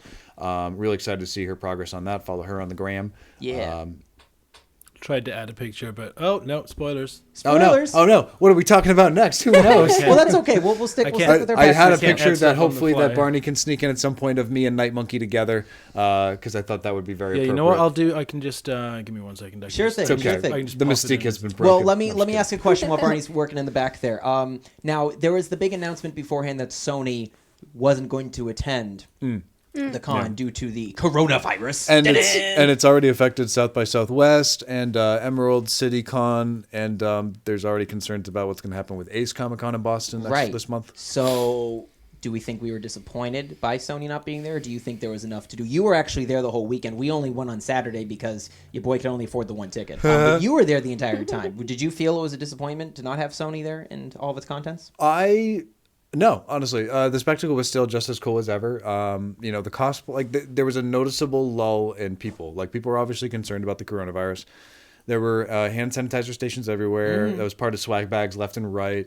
There were people literally wiping down the doors, going down to the show floor, which I thought that they handled it as responsibly as they could. I think so too. I have not gotten sick yet. I'm just Find the wood. I've said that already and not knocked on something, so we'll keep those Japanese spirits at bay at some point. Find the But yeah, like I get the concern. I'm not a health official. I'm not going to be like a certain politicians and try to speak as if I know what's going down. But from what I seem to understand, if you're healthy, you're okay, and it's all about just trying not to spread the darn thing. Wash your hands. Just wash your hands. 20 you seconds. filthy animals. There's a great thing I saw where you just take some lyrics of like songs, and like there's a certain set of verses will like get you through 20 seconds, and there's one that's the Killers, and I'm just like, coming out of my cage and I'm feeling just fine. My personal favorite, staying alive. That's for CPR. You said you're not a politician. Hey, I took that training, okay? That was a long weekend. Nerd. No, but honestly, like the Nintendo booth was incredible. Like they had a great Pokemon booth. Oh my god, the Animal Crossing! Animal I Crossing just was so wanted to go. I cute. didn't even want the pictures with the characters. I just wanted to play in the forest and just be there and just feel like I'm. The line closed relaxing. very early, so I'm glad I didn't wait. And besides, like if I had, I probably for the best because like the trees, they had the apples on them, you guys. And if you've played Animal Crossing, like I was gonna shake it. I need my apples. It They don't was want me pretty digging. dope. I into just the set. love the design booth.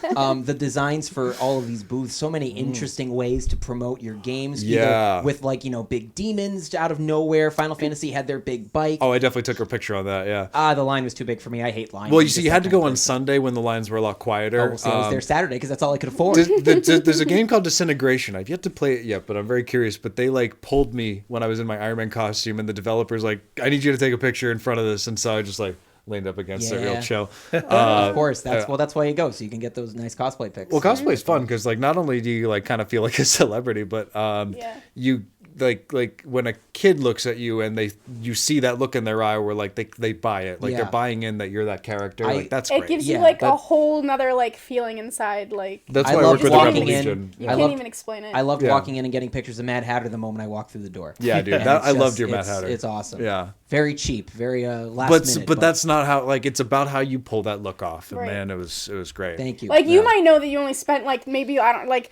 you could spend like $20 on something and you could hate everything about it, but as soon as somebody comes up to you and is super excited about it, you just Oh yeah.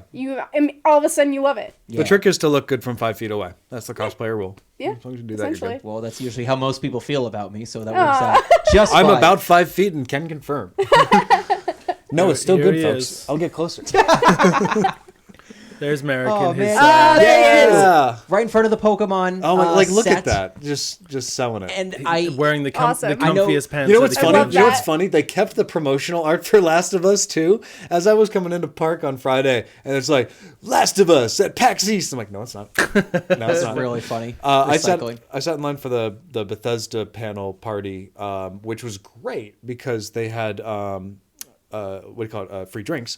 It was a really long line. What's I the sat word in I'm line for looking like for? 2-ish hours. The thing with PAX is that you got to pick your battles and you got to pick what you want to play because unless you are fine with just jumping around to different indie booths, which is also a good way to do it, you got to pick what you want to sit through. And like for Final Fantasy, I didn't get to do it, but the demo dropped the next day, so I'm good. Of A course, longer demo, mind you. For me, it's like if you want to wait in line to play the game, how much do you want to wait, and are you willing to wait an extra week or so or whenever it drops? For me, I'm okay with waiting to play my games. Like, I really hate going to experiences and waiting in lines. That's just not a me thing. It's the first time I personally. did it, and I was like, you know what? I'll sit in for this one. I had some friends who were already in the party, so I'm like, all right, screw it. I'll sit for this. And Especially when you're there 4 days, too. Yeah. I mean, like, there's a lot. You need to fill time in some capacity, Yeah. so it's different when you're there. For me, going is 1 day. I just wanted to get as much done as I could. Problem was, is it was 2 hours long, and I was in my Scarlet Spider cosplay, and it was just the suit was just a little tight on my throat, and I almost fell asleep halfway through the Spidey line. sense is starting to hurt me. But the drinks were strong, and Doom Eternal was great. I decided to play it on Nightmare mode, and yeah, Was it a nightmare? I was doing well, and then the game started actually taking its gloves off, and I'm like, oh, okay, you actually meant business. What a Okay. nightmare. But it was fun. And like, honestly, the coolest part of PAX is the spectacle itself. And like, you'll find cool merch here and there, but just being around all these awesome booths, like even the Apple TV show, With the guy from Mythic yeah, Quest. It's actually a really funny show. I started watching it. Always Sunny. That's what it is. Yeah, Michael yeah, Always Rob Sunny. McElhenney. Yep, thank you. Yep. I took it, like, I love taking the picture at that booth, and it did make me watch it. So advertising work, fellas.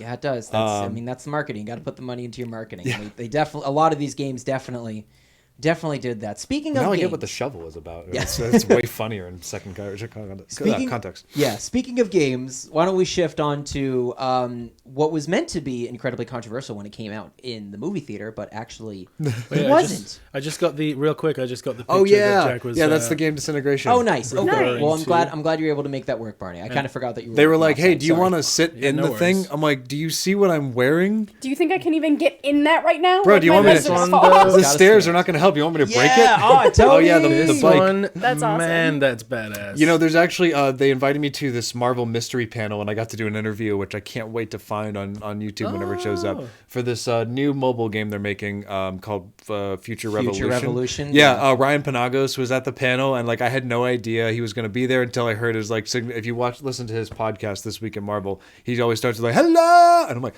"Oh, all right." And We're in it. It seems fun. It's open world, and like that's my biggest problem with all these Star Wars and Marvel mobile games. It's like, listen, I'm not going to play this like Pokemon style. Yeah, no. just fighter. it's like No. Can't do anything. Not into a it. click So quest. It's having just something like, open world, even if it's got the clunkiness of a mobile game, sounds really fun. Well, that's why I'm going to play the real games personally on the console. Well, like I'm definitely going to play Yeah. Avengers Oh, too, yeah. but like if I'm just sitting in a Bethesda line again, I'm going to just pull out fair Future enough. Revolution. There you go. Fair enough. Speaking of games, why don't we transition to The- the what was on the spoiler. screen this The year? spoiler, Cosplay. the spoiler Follow that I Instagram. gave earlier.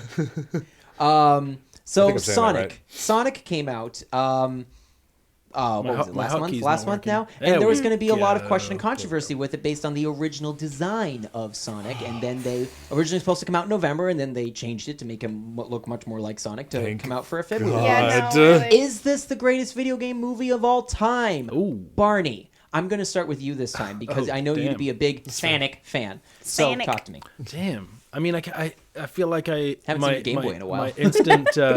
My instant response to that it feels like it's a no, but then I try and think of a better video game movie. You know what I mean? Isn't that the question? And I think that's Super Mario Brothers. you know me. I'm don't always mean that. I don't mean that. I'm going to stick with how I felt coming out of that movie. I was, like I said, I was 100. It was 150% of what I was expecting. So that made me happy. I really enjoyed it. I laughed a lot. It was wicked cute. There was enough in there. Are we in spoiler territory here? We're in spoiler territory for everything. Yeah, Major everything's spoiler spoilers, yeah. territory. Everything is spoilers. Why are you watching it? But there what was. are you going to get out of this? Jack, you'd already seen it, Jack?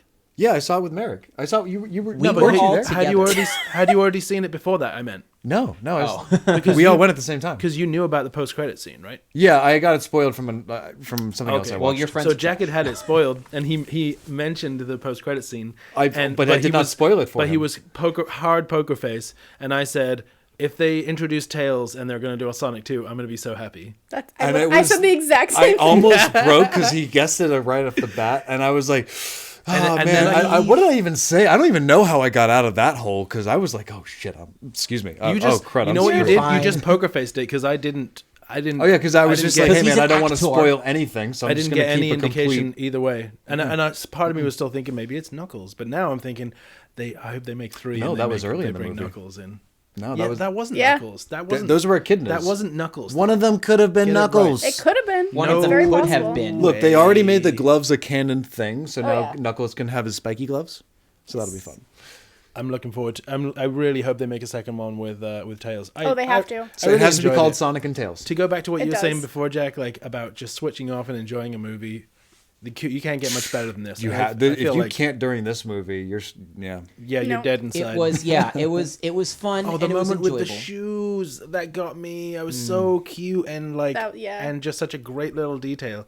I nudged Alex. I was like, I had "Those- forgotten Those are up his to that original point. shoes. Those I are had the forgotten up shoes to that point that he wears." didn't have his iconic I shoes. forgot to. Yeah, Oh my and then God, he doesn't have she the took him shoes. out, and I was like, The shoes. Those are his Oh. shoes. Jim Carrey's return to Jim Carrey form. Jim oh my Carrey god, killed it. everything that you could have asked for from him he just delivered so hard. Incredible. I was loved not amazing. knowing about him being in the movie until You the didn't trailer know? dropped. Until the trailer Oh, dropped. Oh, okay, No one yeah. knew until the No trailer one dropped. knew, or Yeah, I yeah, wasn't yeah. sure if it was Didn't just know. me. But it was so surprising because I was curious who Dr. Meg was going to be, but I didn't really know. I didn't know if it was going to be like an A-list actor or just someone building up. Like whoever they pick is fine. He was I did not brilliant. expect Jim Carrey to be the one under those glasses, and it took me a minute to see, and that was when I was immediately sold on. I have to see this movie Yeah. to see Jim Carrey be Jim Carrey again. I think I approached Regardless this. of bad design or whatever, I still was going to see it. Oh, for yeah. If you want to go into this movie just for Jim Carrey, boy, are you going to be satisfied. Oh yeah, Yeah. Yeah. But absolutely. I think they No just kidding. gave away a little too much of his jokes in the trailers, personally. Because yeah, the latte joke was the best one, and they just totally gave it away. Yeah, they Yeah. really gave a lot of his dialogue, but they were trying to sell the movie, so I can't judge that much. Yeah. So I understand what they're trying to do. They're trying to make sure that this movie's successful after we a owed it to major him. We really catastrophe. did. We like Oh yeah, so that's I bullied them. treated this movie the same way I treat voting, which you should all vote. Voting is your American right, and even if you don't like the candidates, you can still just take the time to do it. Okay, you don't Thanks, have to vote. politician. Anyway, so that's anyway. The reason I say that is because that's how I felt about Sonic. I felt an obligation because Right. if you feel upset by if the original design hurt you. Personally, if you were personally It's- victimized by the then you Call owe this it number. to the creators to go see that Exactly. movie because the That's- yeah. vitriol should have turned into a massive box office smash. But I think they've done pretty well. I agree. Like budget wise, I don't know the numbers. I'm not going to take the time to research it. Well, it was number one for a couple weeks before I'm Invisible Man, so it's been successful enough. I don't know if it's successful enough to warrant a sequel. I don't know what I really hope so. what the standards were Yeah. for getting a sequel, but I think I think people it'll get it. enjoy it enough, and they left themselves open, obviously. With I would Tales. see a sequel in the theaters. I will say that, because Yeah, I I definitely like would the too. design enough now that I can buy into what they've set up. That I'm like, you know what? Okay, I can get behind this. But I feel that the whole the thing that made it happen, which is both good and bad, the whole outrage and all that.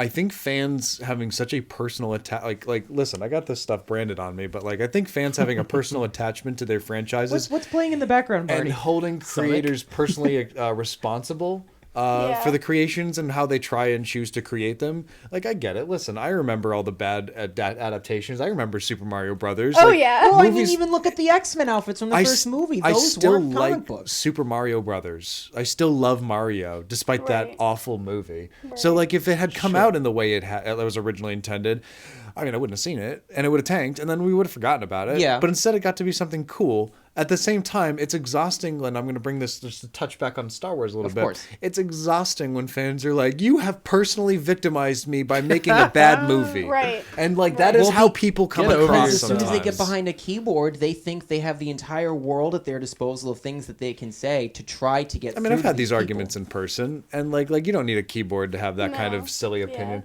And it's But just a like lot of people feel like they do, and that's how the change gets made. fandom is and pop culture is a big part of the world nowadays, and it's important to remember that it's still something that should belong in our imagination, and you should focus on what you like, and not let the things that you don't like Yes. bother you so much. I know, and I agree with that logic. I just find it a little interesting that the creatives for Sonic, the people in charge of this project, they Made that wanted their choice. Sonic to look incredibly different. When the designers and Sonic team themselves, makers of the games, they all were kind of shocked and aghast when they said, or when they found out that this is what Sonic was going to look like. Well, So only like 3 or 4 people were really set on a different Sonic, and everyone's like, this is not going to go well at all. That I find interesting. Not to beat a dead horse, but I mean, we've all seen what happens when like creators of a movie version of a property get it too far up their own butts in terms of how they choose to adapt it. Because they choose to be artistic rather The husband than... and wife team who adapted the Super Mario Brothers did not care about the movies whatsoever, or the games whatsoever.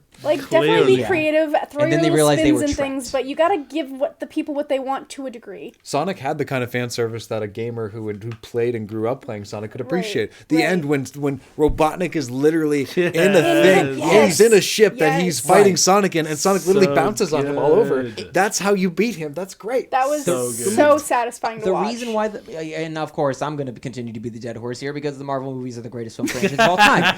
So the we have Marvel, crutches You like on this those show. movies? who knew? Who knew, Barney? The Marvel movies have Keeping taken the secrets. characters and basically taken from page to screen, but they've also modified and adapted to fit really whatever story, whatever time these characters Look at Captain are at. Marvel. Look at Captain Marvel. Look at what they've been able to do with Iron Man. Certainly Thor. Skrulls are now a and sympathetic Hulk. race. Yeah. And it works because it still feels like the same characters. They still look like the same characters from Right. the page. The problem with a lot of these video game movies, like especially Super Mario Brothers, I would argue maybe Assassin's Creed in some places too. Certainly Prince of Persia. They don't look or feel like the games that we've played. Right. That one. Yeah. I gotta see that. And I mean, Detective Pikachu is really the first one in Yeah. a long time. That really... But even then, it's not actually Pikachu. It's based off Detective Pikachu, so it's not even the actual real Pokemon brand with Ash. So even then, but it's even kind of reaching. still, it But they pulled did off. so good. Yeah, and they did. Listen, you take that animation and the way they interpreted Pokemon in that movie, and then you look at the way. Have you guys seen the Netflix Pokemon remake of the first Oh my movie? I God. just did. It's terrible. It's so bad. It's thank you. Listen, you started on our next Okay, no, episode, so... which I we will like- be talking because about. it's relevant to the whole Sonic redesign thing. I loved the fact that you could see the texture of the Pokemon. Yeah, the Pokemon look fine. That was awesome. They're great. The people are freak shows.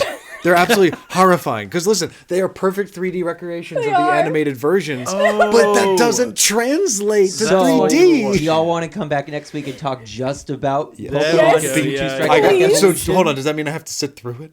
Oh, God. Because Yeah. my eyes were burning, and like I'll sit through a It's lot. like, are we going to watch it all together We can. and just react to it the whole I'll time? live stream that. There you yeah, go. That'd be awesome. Yeah. That's what we'll do. that was it's Next week on Knights of the Dirty Table, yeah, folks. yeah, because that freaked Actually, me I out. don't- I don't That put- person, I don't you know want if to talk I- about fans being personally victimized? Like, I it mean, was- we'll talk about it. It was Barney. the perfect We won't get in legal trouble. re-render in 3D. But that's the problem. It doesn't work. And like, I love that movie so much. Me too. Like, yeah, cried so, cried like, in theater. that is our Yeah. childhood right oh, there. God, when they're just slapping each other. So It's before not, we go, you don't get the scene. Merrick's like, save it for next week. Get so before we not go, the I do same. have one question in regards to kind of the Detective Pikachu and Sonic comparison because those are kind of our two, Yeah. I Right. think, best results video For game video game adaptations. movies, Yeah, yeah. definitely. Are we over the human and creature trope where a human will work with You said scamp. creature You scamp. and they just kind of take on the story together? Would you prefer to see something different, like when the Mario, or I think there's a Mario would movie that's love coming to out? see- Would I you would- like to just see a Mario movie where I it's would. just Mario fighting to Yeah. save I the would. world? But hold on, you Without have to think humans? about how Mario talks. It's going to be like the Minions movie where like, ba, ba, ba. It's going to be, ha oh, doggy, it's a go. And it's going to be a whole, Yeah. and Luigi's like, Mario. And that's all they'll say. What's the problem with that? I'm just saying, I'm it's going to be missing the- very, that's why I sat and watched the Minions movie, because I'm Right. like, how are you going to pull this off? Right. Where's the dialogue Right. So coming you're from? excited for Minions 2 then? Oh, absolutely. Oh. No, no, but like, so there's a way to recreate an interpretation, and there's a way to not do it. And like, the reason that I think creators try to reinterpret designs is because they recognize that Sonic doesn't fit in real life. But you look at Roger Rabbit, that didn't matter. But You had does Mickey Sonic Mouse need to be and put in real life then is the point. no, but that's the thing. Right. Like, yes, and I I know agree. they did that for budget purposes, so that way they could. Sonic with humans is not out of the question. And like, do you then go anime humans and like then you have the Pokemon Well, because I mean, first movie if probably? you think about it, he's already been in a city. He's been with humans in Sonic X. Yep. Yeah, So like, it's not with long, tall, regular people. Right, right. Same with It- Mario. it works if you with look at Mario, Odyssey. Mario So, has like, to. you do which that is for- weird. That Yeah. does not work. Do I you don't do like that. For a Kirby movie, do you do that for a Yoshi movie? Do you do that for every? But do single those video game movie characters to make it hold a work? franchise? You know, I don't know if I want.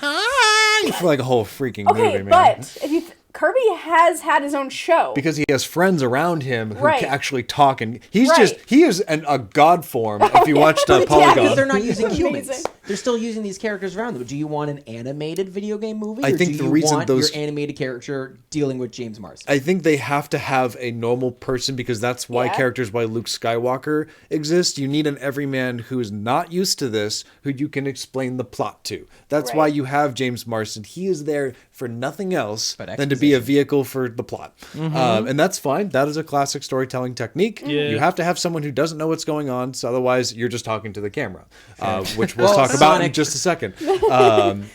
But yeah, But Sonic, but they have, all of these things. Sorry to interrupt too, but No. I have to point It's out your that show too. I just defeated this boss, which I was struggling to defeat before, so now I can move oh on nice. with this game. You're on a level I'm playing Sonic Forces, stage by the 6. way. You're going to stage 6. I'm on stage 6. Oh, I heard bad things about stage 6. But no, all of these games have a cast of backup characters that that could replace. There's all kinds of Sonic characters. I mean, in this game, the cutscenes are hilariously bad, but there's all kinds of characters there to be used. It's not like I would Cats. love to see if they continue with this whole Oh my god! If there's they a bad continue with this reinterpretation. whole Sonic thing, I would love to see all of the other characters like Yes. whatever, Rose, Rouge, Cream, and Rouge. Rouge. The pink one and Knuckles Amy. and all them. Knuckles, Amy, Chaos. that's Amy- her. Amy I want Rose. Shadow. I want the I would Chaos love. Emeralds and I want I would Supersonic. love to see Silver? What are they? They're the Chaos team. It was the Chaos- the purple guy and the alligator Yeah. and the bee. And the Yeah. bee. I would yeah. love to Yeah, see the them. whole team. Big. whole Was it squad. big? Yeah, Was it and like big? the robot. Yeah, it Oh, was like a bee.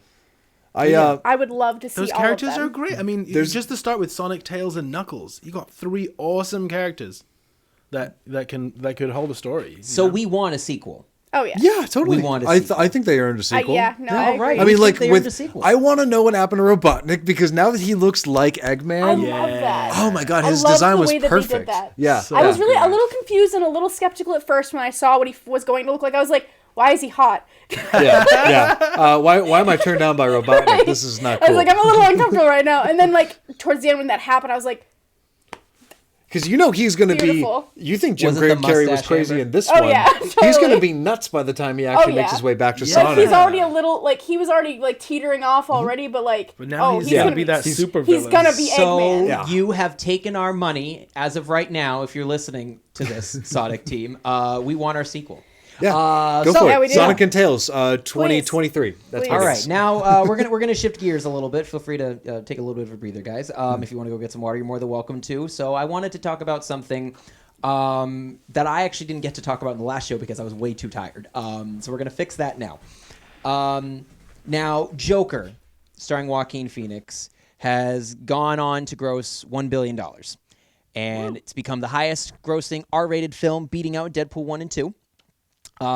Joaquin Phoenix has gone on to rake in awards at all of these ceremonies, such as the Golden Globes, the BAFTAs, the Critics' Choice Movie Awards. He got a Screen Actors Guild Award, and most notably, he got the Oscar, proving that the character of the Joker will always be an electrifying character to play with in any story that you have on screen. I am thrilled for the success of the film. I'm thrilled for the success of Joaquin. For the Joker character itself to, prove once again that the character is great. And I'm also excited for any possible standalone movies that DC might want to play with, villain or otherwise, that don't have to relate to a shared universe where they can tell their own stories. Certainly Mr. Freeze, I think, would be a great choice for a character to just play with on his own with no implications. If you want to find out more about our personal review of the Joker movie, feel free to find that in our watch list on YouTube and Facebook. I'm excited for everyone that was involved in this project. I'm not excited for Jared Leto. When Jared Leto that's not Joker. There we go. I can't. I was trying to change it. I was trying to change it off stream, but I can't. Okay. You know who's most upset? Sonic. Sonic's the most upset about Joker. So Jared Leto, when he was announced as Joker, I was immediately sold. I thought you had an incredible actor who just came off of his Oscar run in Dallas Buyers Club. I thought you had an actor who was willing to go to the wall for this character and just make Joker something completely different than what we've seen before. I was totally sold, and I still am sold on the actor as the character, unlike most who felt like his performance was either forced or wasn't utilized well enough in Suicide Squad. But I personally agree with the choice to not utilize him as much in Suicide Squad. He didn't need to be the villain, in my opinion. I do think he needed to have more involved in the story, but that's neither here or there. Now the WB, Warner Brothers, used his method acting as a way of promoting the film and, talking about how in depth he was willing to go with the character. And while I do think the methods were maybe a little questionable and probably invasive in regards to some of the things that he did, I don't think that the film should have used that as a marketing tool to tell people to come see this movie, because this guy went all in on his acting methods to give the best story possible. I think that's unfair to Jared Leto. All of a sudden, the film rode on his shoulders when the film actually kind of just fell flat because. Speaking of bad interpretation. Well, I guess it's a matter of opinion. It literally says damaged on his forehead.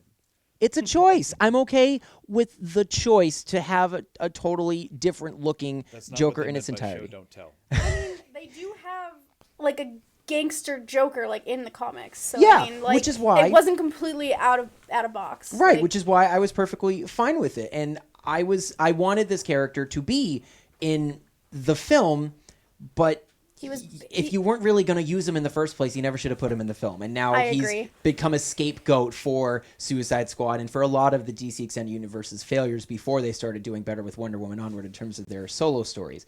A supporting character never should have this much pressure on him for a film to succeed. It should come down to your leading cast, in this case Will Smith, Margot Robbie, and so on and so forth. Yeah, it's the Joker, but he's still not the main focus of the story, so it should never have fallen on him. I think if you really wanted Joker to be a highlight, you should have, Warner Brothers, saved him for another movie rather than force him into this one. And the reason why I mention all of this, Joaquin proved to be incredibly successful with his interpretation of Joker. And I think it's well-deserved. But Jared Leto was being pushed out of the DC brand altogether as they found financial success with their standalone stories, such as this one. You obviously can see that kind of with Birds of Prey, which we'll obviously talk about in a little bit, where Joker's almost an afterthought. He's there, but just from the back of the head and stuff. And I personally don't think that's right for Jared Leto. I think you can have more than one version of a character on screen with multiple continuities. I think both are incredibly talented and gifted actors. I don't see the point of having one actor be screwed out of a role because of poor studio decisions and poor management. Since the Joker project was envisioned for Jared Leto when he signed on, since then we haven't heard anything about it, and I wouldn't be surprised if they're just deciding not to move forward with it, just so that they can save face and be able to move on and forget. And I just don't think that's fair, because I want to give this Joker, this tattooed gangster Joker, a real chance, but I can't do that when he's a supporting character. I think his performance was really good. I wanted to see more on screen. I wound up getting more of that in the Blu-ray release, which is only like an extra 13 minutes of footage, but it gives a significant scene for Jared Leto's Joker that I think really should have been put into the final cut of the movie, and I think it was a missed opportunity. I'm sad that it didn't translate well for audiences in the movie theater. It translated for me personally, but that's just because I wanted to see more, and I was hoping we could build off for future projects. I can't judge a character who was barely on screen, but I mean, I guess everyone else can, like Jack. I don't know. Everyone loves Joaquin's Joker, and they should, but he was in every single scene in his movie in a character study. He was almost involved in every single frame. Every topic of scene dialogue was about him, basically.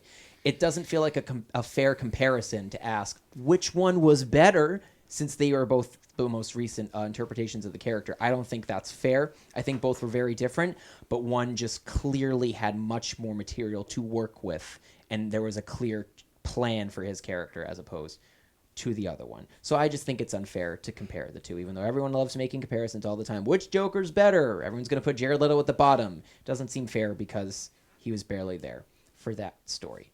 On that note, let's keep going with some DC talk. Let's talk Birds of Prey. Is that not? That's our show. Good night. Obviously, as we mentioned before, you're still playing Sonic, Barney. Friendly reminder, obviously, we're talking spoilers, blah, blah, blah. So all Joker talk aside, I loved this movie for what it was. I think Margot Robbie is still There's a lot to love in this movie. Harley So much. Quinn. She's clearly. You almost kind of forget with Suicide Squad kind of being considered mediocre. You forget how good she was as Harley Quinn. I didn't even still watch think she's Suicide good. Squad. I love this movie. I think Ewan McGregor was a very fun Black Mask. Oh, I was like, Obi-Wan, what are you doing? What are you Yeah. doing? You're Be so a good boy. feminine. I loved it. He plays psychopath too well. I think it's an enjoyable standalone story, and hopefully it can lead to more Birds of Prey films where even it's not necessarily using Harley, but it's just using Huntress and Renee Montoya and Black Canary. I personally am a big Rosie Perez fan ever since her film, or the film that she was in with Spike Lee, Do the Right Thing. It's a very Rosie Perez role too. I definitely, and that's fine. I also just love her as a dancer from her choreography days for In Living Color, Jim Carrey's first starring vehicle, where he got really his big break. So I am a big fan of her. There's a lot to enjoy, and I'm sure there's some more things to dissect, so why don't we just dive right in. Amber, why don't I start with you in this case? You've seen Birds of Prey. I Yes? have, yes. Give me your thoughts, hon. I absolutely loved it. It was beautifully shot. Like, I loved that it had, like, that comic book feel, like, that classic. Like, I loved the slow motion scenes. All of them were just so perfect. Oh, man. So imaginative. I loved, like, the character progression and, like, that it wasn't too quick. Like, they didn't just, like, yep, this is this person. It was, like, nice, and it was just slow enough that it was, I have zero complaints. And it was about that nice movie. that it kind of gave the audience as well to rediscover Harley Quinn, like Right. in a small way, a soft reboot, Right. In some ways, Yeah. which So, I liked. Going off of that, I actually really love the comics, the New 52 comics. Mm-hmm. I haven't been reading them recently, but this, like, the way that this movie started was the beginning of the New 52 comics. Like, she has the beaver, she's got the hyena, Yeah. she's in the little loft apartment above the, oh man.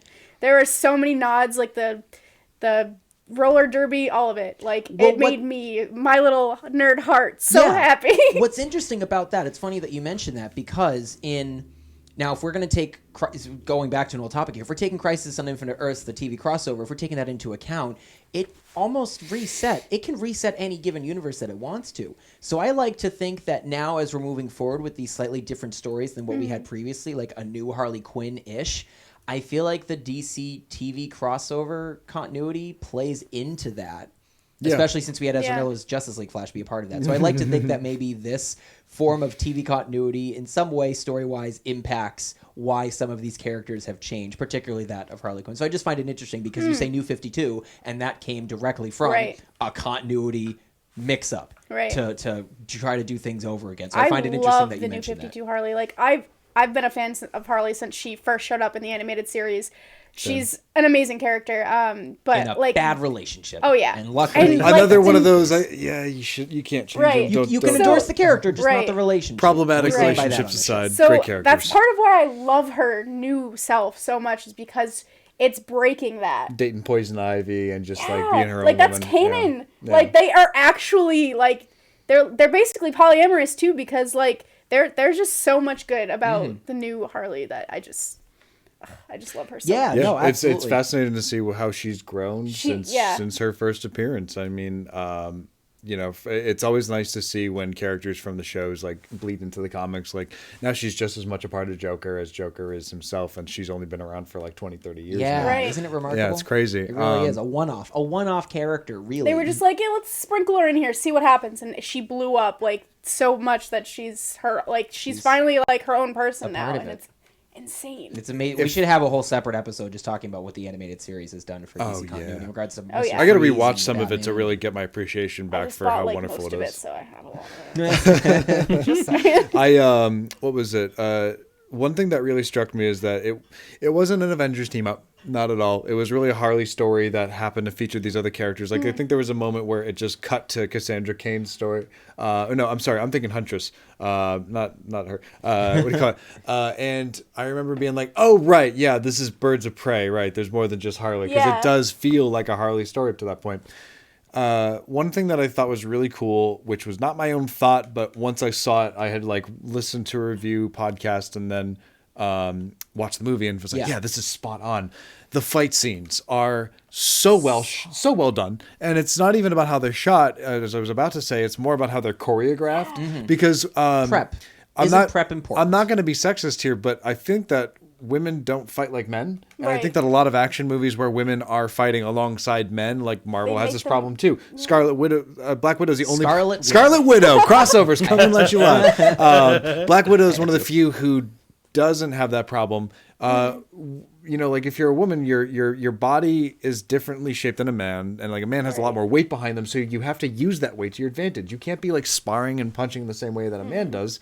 And like that's not to say that a woman can't kick a guy's ass, because Well, I've definitely seen plenty of evidence of that. yeah. But that's the thing, in this movie, there's a lot of ladies kicking a lot of dudes' asses. Well, you had a creative Excuse me, team. that's twice now. I'm trying to keep myself the under money in control. the jar. Yeah. All right, where is it? You had a creative team that kind of knew what they Understood. were working with, that understood the material and understood the actors that they were working with. That one moment where Harley just gives The hair there's tie. a hair clip. Hey, you need a hair tie? She's Yeah. need a hair tie? She's Oh, like, it's oh like- yeah, thanks. That's exactly what would happen. I Exact- love that. yeah, Ah, it's- yeah. Now, It's so- to so actually, well done. no, definitely to go off of the point that I actually just made, which brings up an interesting point. Now, Cassandra Cain is clearly not our Cassandra Cain Batgirl in this case. No, It's- very different interpretation. Do you think that this is a different character that just happens to have the name Cassandra Cain because they could, or do you think that maybe you could see her? I don't know enough about her to say. Do you think this Yeah, girl could no. become a Batgirl? No Yeah. pressure. Yeah, Jack. could I I see could this see one? that. Yeah, probably. I could see it. I feel like it would be it'd be definitely different to have her turn into that, but I could see them. Well, working clearly, it in soft there. reboots work in regards to Hulk and Thor, as I've mentioned previously. I could see them working Yeah. in there. Yeah. I think the dynamic between them all was really good. I really like. There's a lot of criticism going around that Harley Quinn has basically just, this movie is just Deadpool with Harley Quinn instead. I see Well, it, I mean, but I think it they works for her character. they I don't renamed agree the with that title criticism. Midway through release of the film, they changed it from Birds of Prey and the Fantabulous Emancipation of One Harley Quinn, Which changed has- it to Harley Quinn Birds of Prey. Yeah. Literally on the AMC. Well, that was because of things search itself. results were hard to find for. Well, one exactly, versus and the people other. just didn't know what they were seeing. I just find it was a incredible that weird they title. changed the title of their film while the film was out. But I think that was that pretty remarkable. It worked for her character. I think that she, as a scatterbrained person, would tell a story in a scatterbrained way. You know, like there's a little bit of that. I Let love me that she back didn't up. say it in order. I love Yeah. that she kept backpedaling. Yeah, like it was funny because like she did it multiple times, Yeah. right? Like if she had just done the let me rewind and then hear the VCR sound, which kids today probably don't know what the hell that means, Yeah. and just What see is that this- as a what is device this as device, rewinding. But they don't. They do that so much in so many Yeah, films. So yeah. I love that she did it more than once because it just It's about her it ju- character. right? That's It just so- shows how Unreliable narrator. yeah. Yeah. It just shows how like scatterbrained she is because she's gone Right. nuts. So I'm telling she- this story all wrong. She's going to be in Suicide Squad 2. Oh, she titled is? The Suicide Squad. She is- yeah, she- with James Gunn directing. Because I and a really whole like her. big I cast. really like how Big she's cast. interpreted Harley so Quinn. good.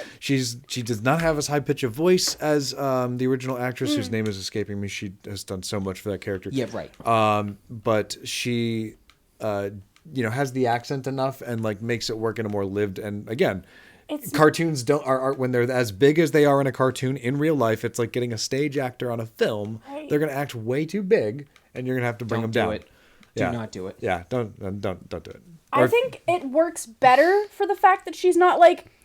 I mean, like Tara Strong. I love Tara Strong and her lovely Harley Quinn voice, and she does so well with all the video Which one games does she and do all again? that. Is it like the She new does stuff? like The Arkham games. yeah, she Yeah. does like all the Basically. Arkham games. And Really? everything She like totally after fooled the me. animated series basically was her. Because like She does an amazing job. She's fantastic, I but think She's she a great took over actress. for the original voice actress. I think she came in with City and just went off after Yeah. that. But Yeah. yeah, basically she's been the Harley Quinn since then. like Wow. I absolutely adore her. But like coming from cartoon to human, like real people, she needed that like little different. Like I feel like if she sounded like that as a person, everyone would hate Yeah. her. I actually never really felt like Margot Robbie was toned back in any way. I still felt like it was I feel like naturally it- high it's- voice. I don't It is understand why different when anyone you think does about like it, her. Just right. But I she's never such felt a like pain it was in the toned butt. back. I don't know why anyone does like her Harley? in character. Everyone's like, God, I hate you. Like you're so annoying. Why do you do this? Yeah. You're such a pain in the butt. And she's just like, no, but you love me. And like it's it's But true. you know you love It's her. tr- You you're just like, know. you know what? Yeah, you're right. Yeah, yeah. And I think that's what she like. People wonder why is she on the Suicide Squad in the first one? It's because she brings the team together.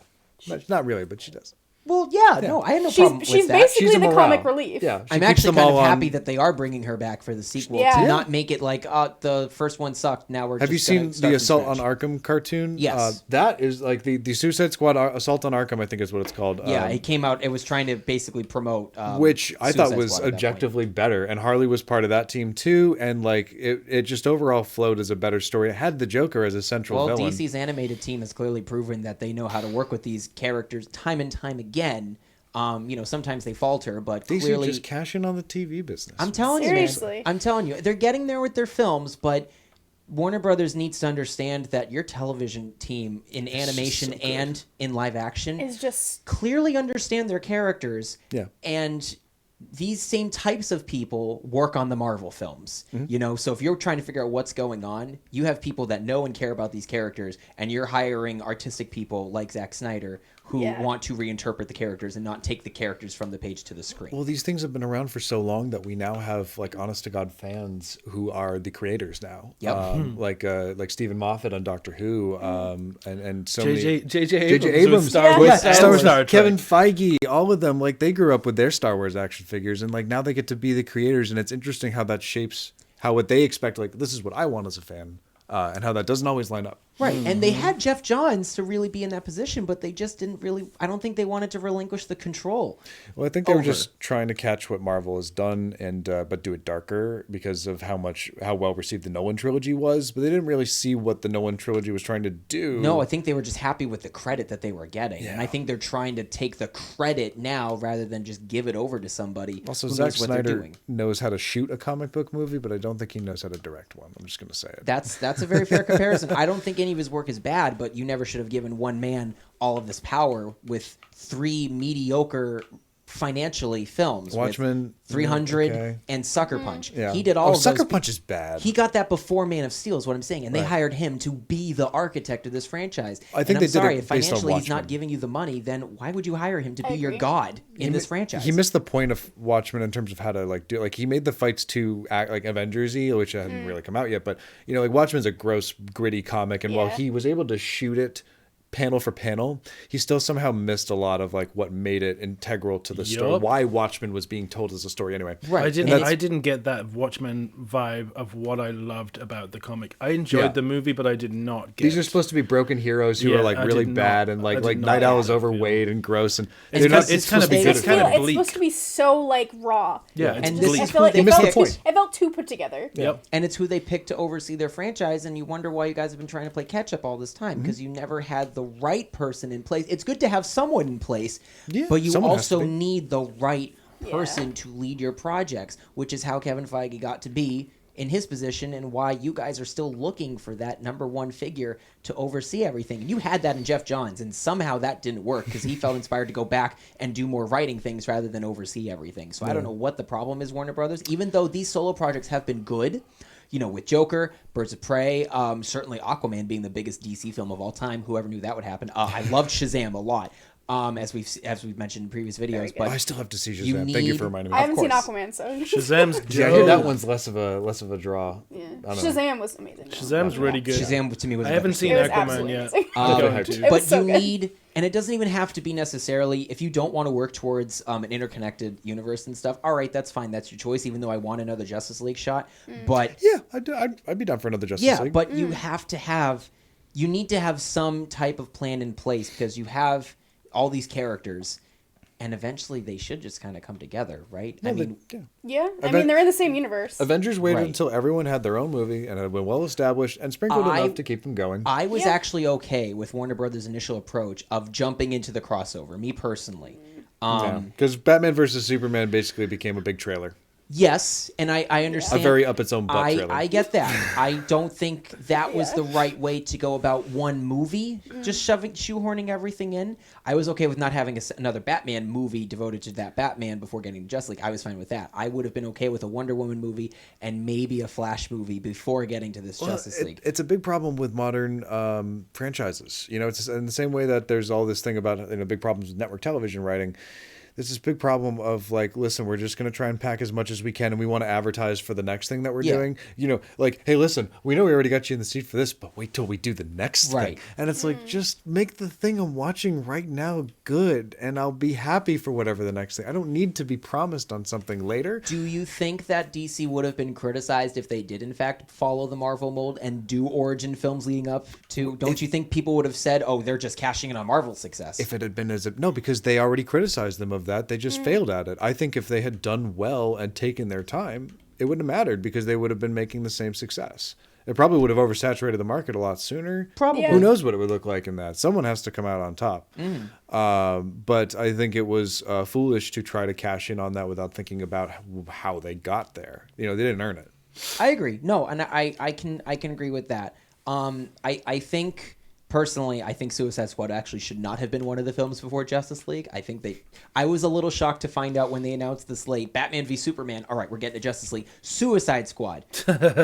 Yeah, that Like, was like then Wonder Woman. With the Marvel phases, you could see where things were going. You know, like Right. by the time you saw the after credits of Avengers, you're like, oh wow, okay. I Can't think wait if for they had Thanos. even just Right. done if they had switched out Suicide Squad with Wonder Woman and one more hero, whether it be Flash or Aquaman or Cyborg, That and I poor think Flash they would. movie. I know. I think they would have picked Flash honestly or I think Flash would have been a better choice if they had done that. Even if you just did these 4 films leading up to Justice League, I think it would have done.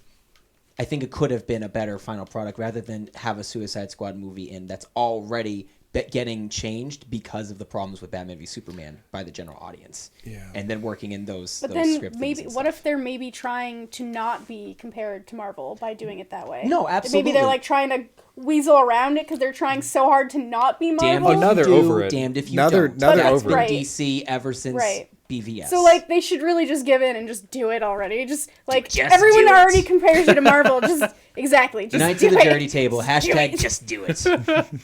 This has been fun, guys. I've really enjoyed myself tonight. Thank you all for Yeah. having us back in your homes or on your phones or whatever. Hey, Barney. Yes, You've yes. been playing Sonic Forces by yourself. This I entire have. time. I'm having a blast. Can you share with the class so we Yeah. can all play now too? I want to play. Yeah, sure. It's a. Mom said it's my turn with a controller. I'm actually it's free this what's- month on PlayStation Plus.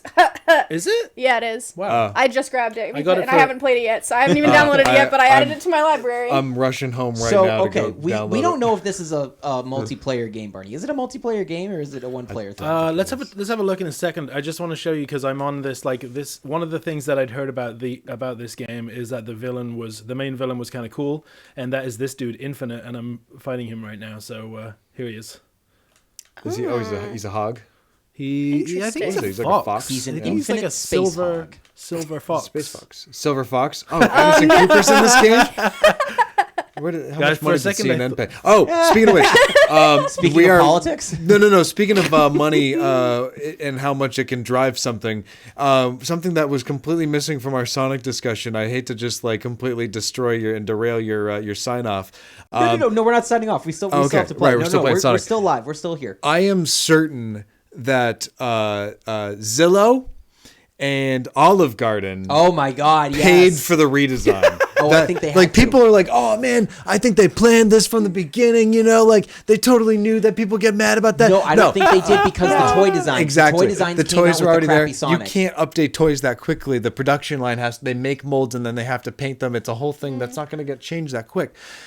No, But the that thing was is, just- I'm they were pretty just- sure because they of were how just double bluffing. blatant They were just the double Olive bluffing. Garden references were and how shoehorned those were. Oh, yeah. I'm like, okay, they paid an absurd amount of money to get like 4 jokes Oh, in this To definitely. movie. that I say, who cares? Because we got a better looking Sonic. No, yeah. of course, but I'm I'm just fine like, with it. That's Olive good. Garden was like, please give us a better Sonic. where'd that money come from? They're just like, They're just like, hey, we hear you're having trouble Also, with Sonic. You know what the kids really love is some Olive Garden. If you get Those involved in unlimited our movie, breadsticks.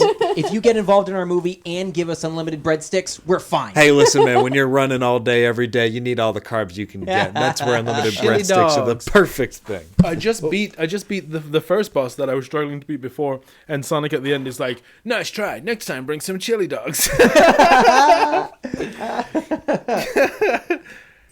Oh man, your love for Sonic. Well, while we're waiting for Barney to stop hogging the controller, we're gonna promote the next thing that Jack and I are going to. Yeah. So we are going to be at the New England Toy and Comic Show. You can't read it because it's backwards, but I'll read it to you for the folks at home.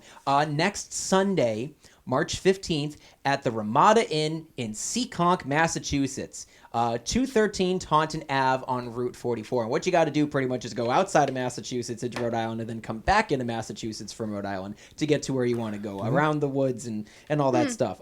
The 1960s Batmobile, the Adam West Batmobile, is going to be there. I'm sorry, what? That's So you can go get pictures. Yes. When is this? Sunday, March 15th. I'm gonna need a copy of You that. can also get pictures with Kit, the car from Knight Rider. Oh my god. What I else? love a did good they Why have? did I novelty not car. know that this was happening? At Fan Expo, they had a Jurassic Park truck. And Yeah, they did. Woo! Yeah, I got a Oh, picture man. of that. that was worth it. That was It cool. looks How like, much- It looks how like much- there's no multiplayer, Merrick. Sorry. Oh, well, They also had then some we really didn't nice think Star this Wars through. stuff But that's okay. at Someone Fan else can Expo take last the year. control and like play a level or something. We can play some Yeah. multiplayer Sonic Mania.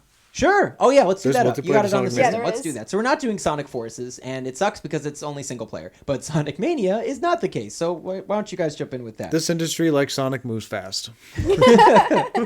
How much is it to go to the New England Toy and Comic Show? It is only $2. Woo.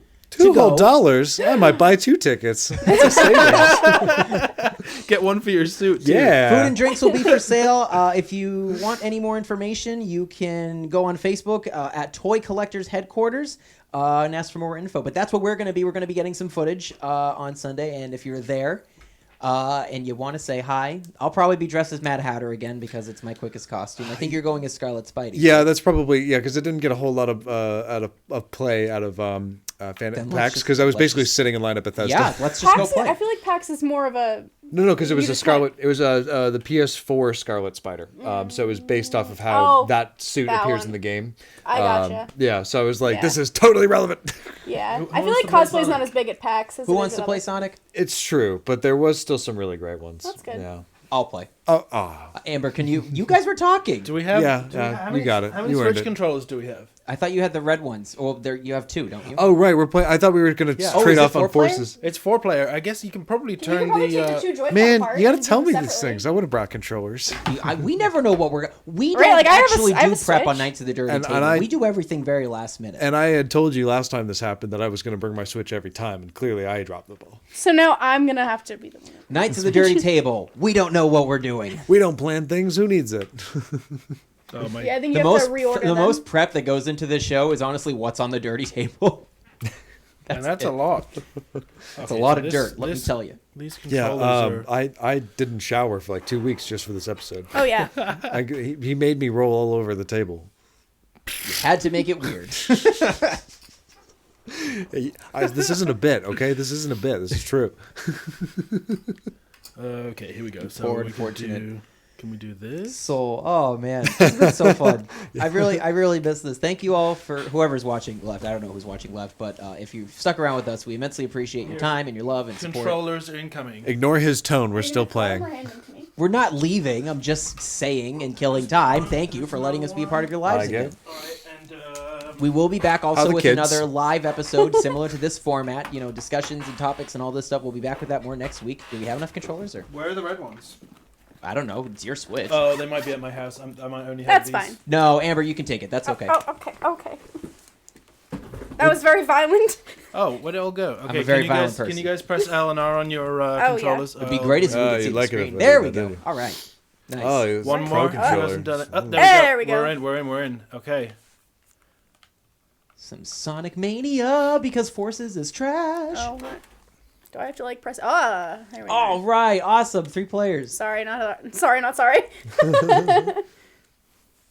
Items fixed. 3 rounds. Yeah, let's do it. Man, this is gonna be bad. Whoever was watching this YouTube All right, video for Sonic Forces is going to be sorely disappointed. Sorry. Or really excited and happy. Because this is the real Sonic Oh game. god, this Oh, is gosh. so bad. Oh goodness. Can you guys see? Barely. That's debatable.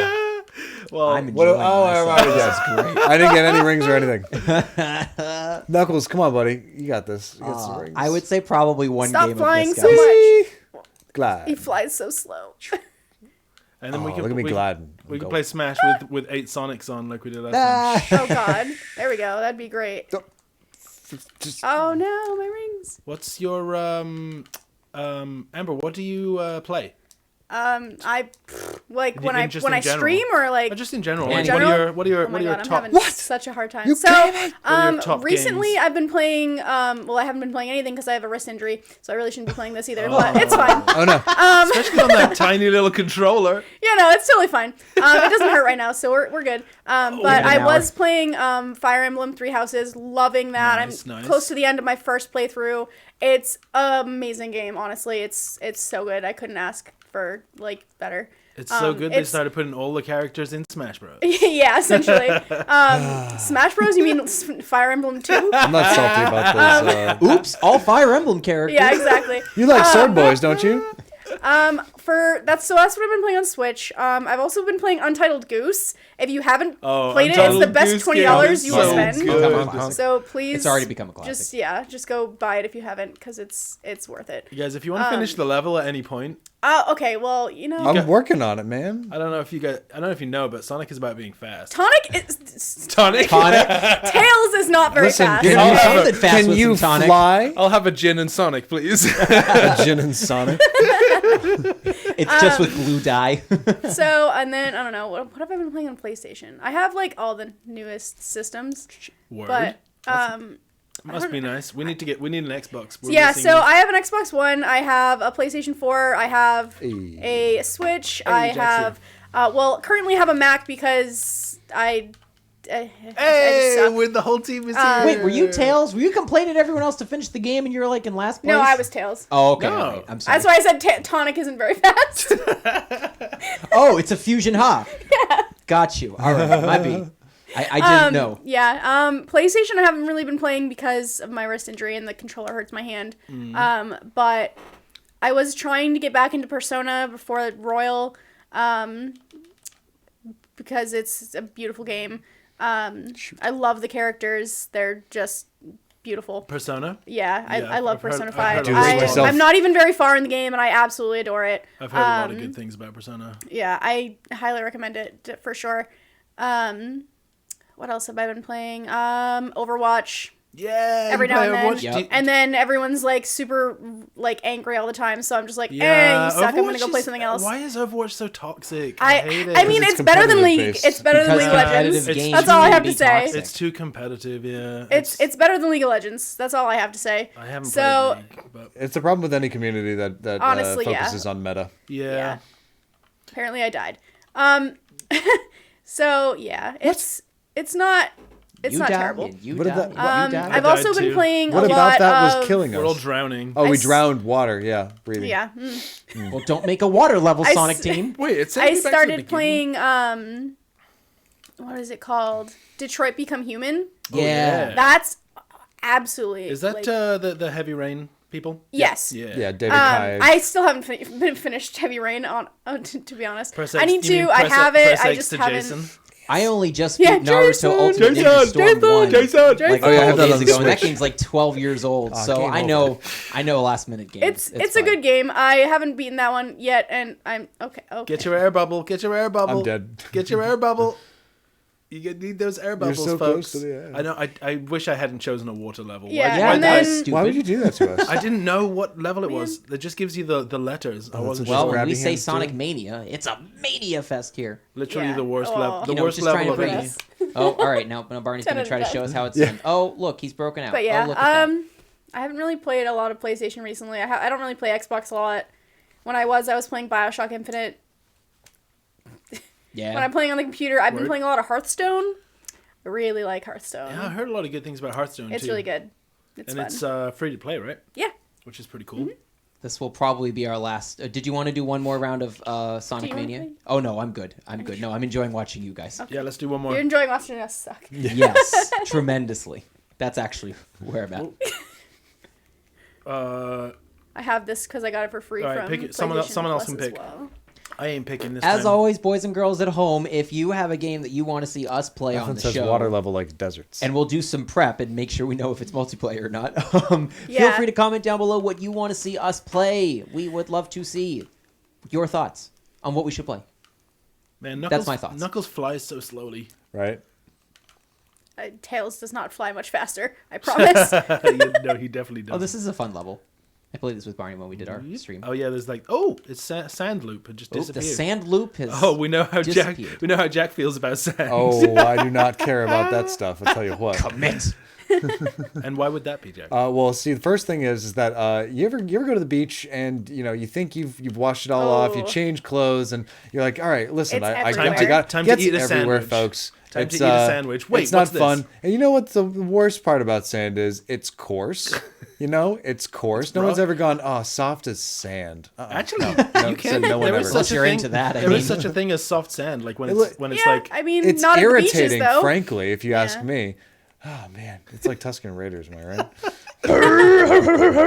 Jack. Can I Animals. just ask you one thing? Yes. Spare the younglings. Listen. Everyone keeps telling me, don't kill any younglings. Don't kill any younglings. Younglings are not a problem. Anakin Skywalker loves younglings. You know what he doesn't care for?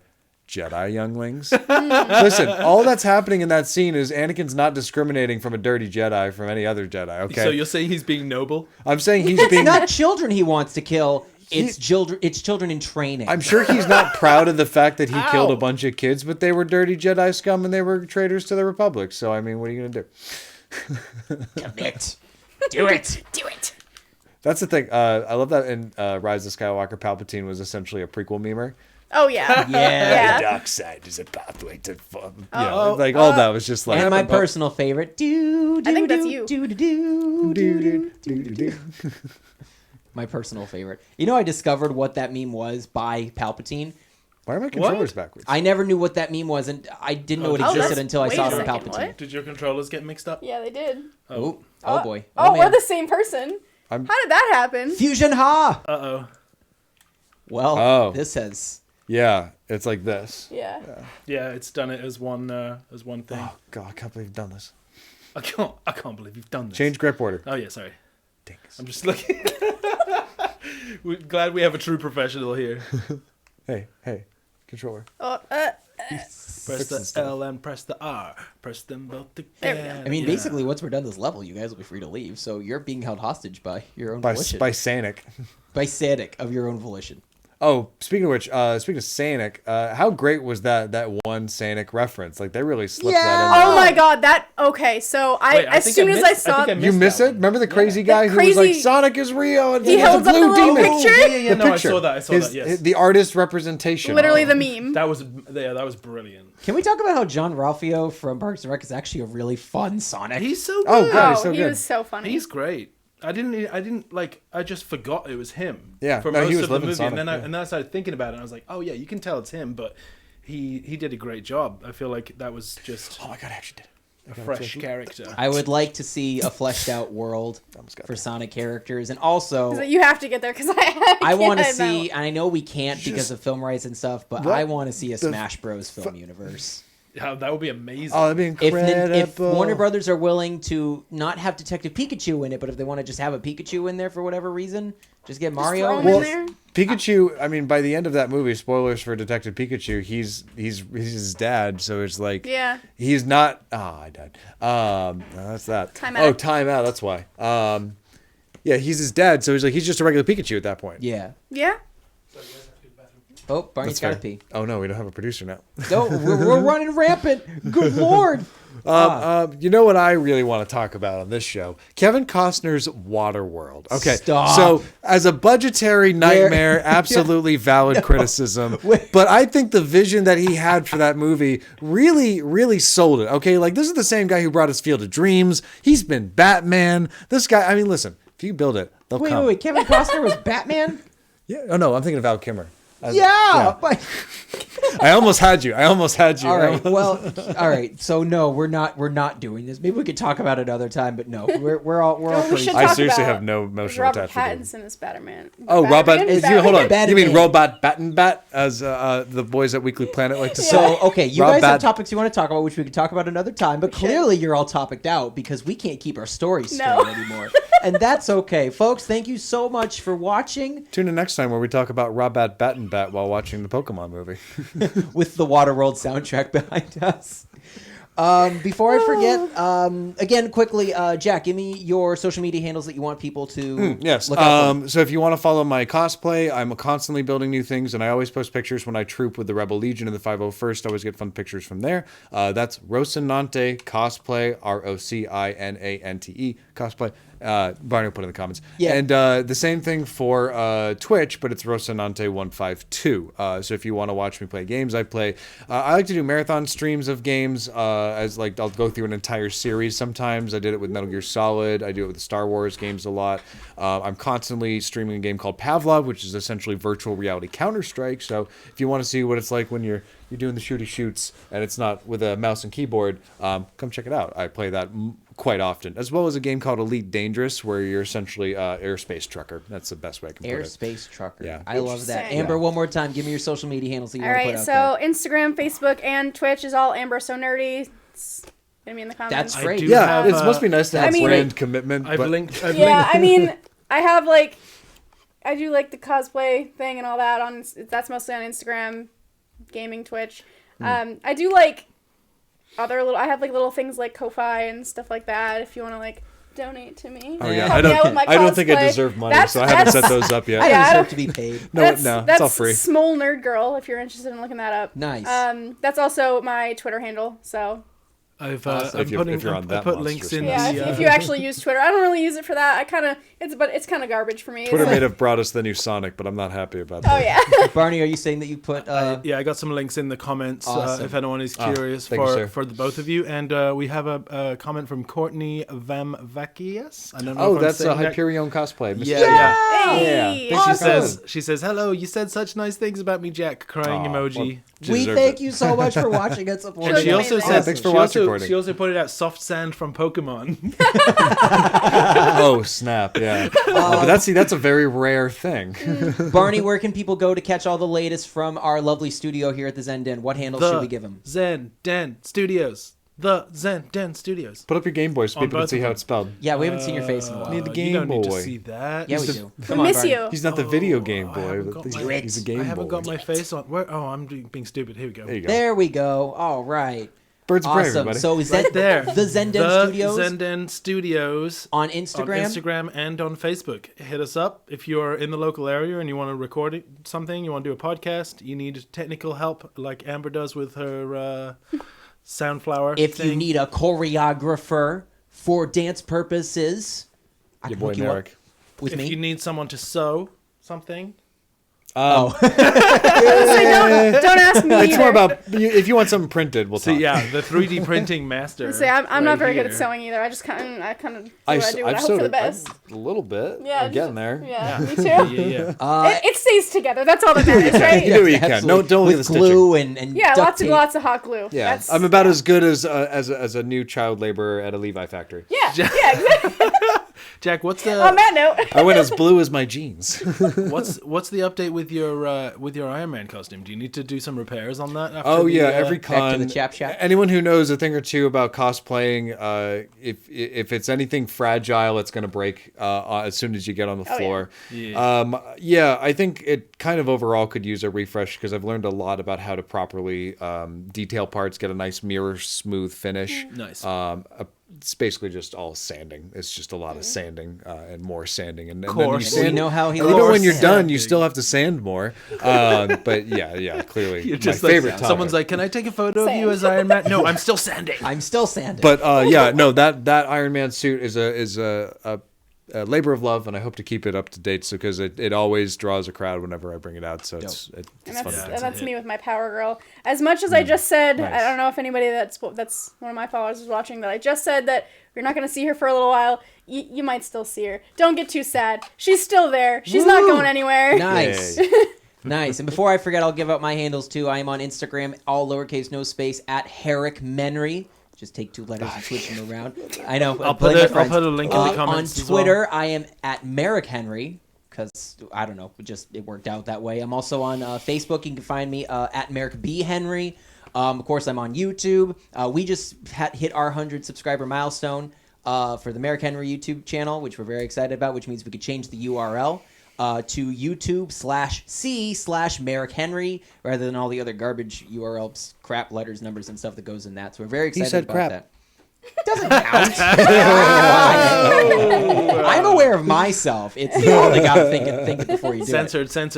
it. We have another message from Courtney. She said, "Lol, it's a nightmare. My Mysterio needs so much work, and I only wore it for 4 Yeah, hours." see, Yeah. she knows the Exactly. struggle. Yeah. It was a great outfit, by the way. Great Yeah, outfit. fantastic. You look so good. The Yeah. light up But details. yeah, and before we go, just if you aren't doing it yet, you should subscribe to that us button. on Nights of the Dirty Table. Follow us on Instagram at the Dirty Table Nights. Instagram is at Dirty Table Nights. Facebook is at the Dirty Table. Hold up, we still got a bell icon.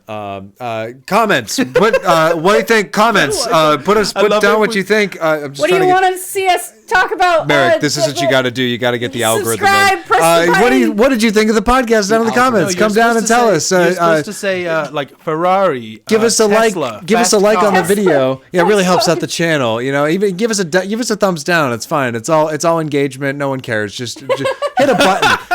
You see all the buttons below the video here. Just go crazy. Just go nuts. My finger's on the mute button, Merrick. Do you want me to?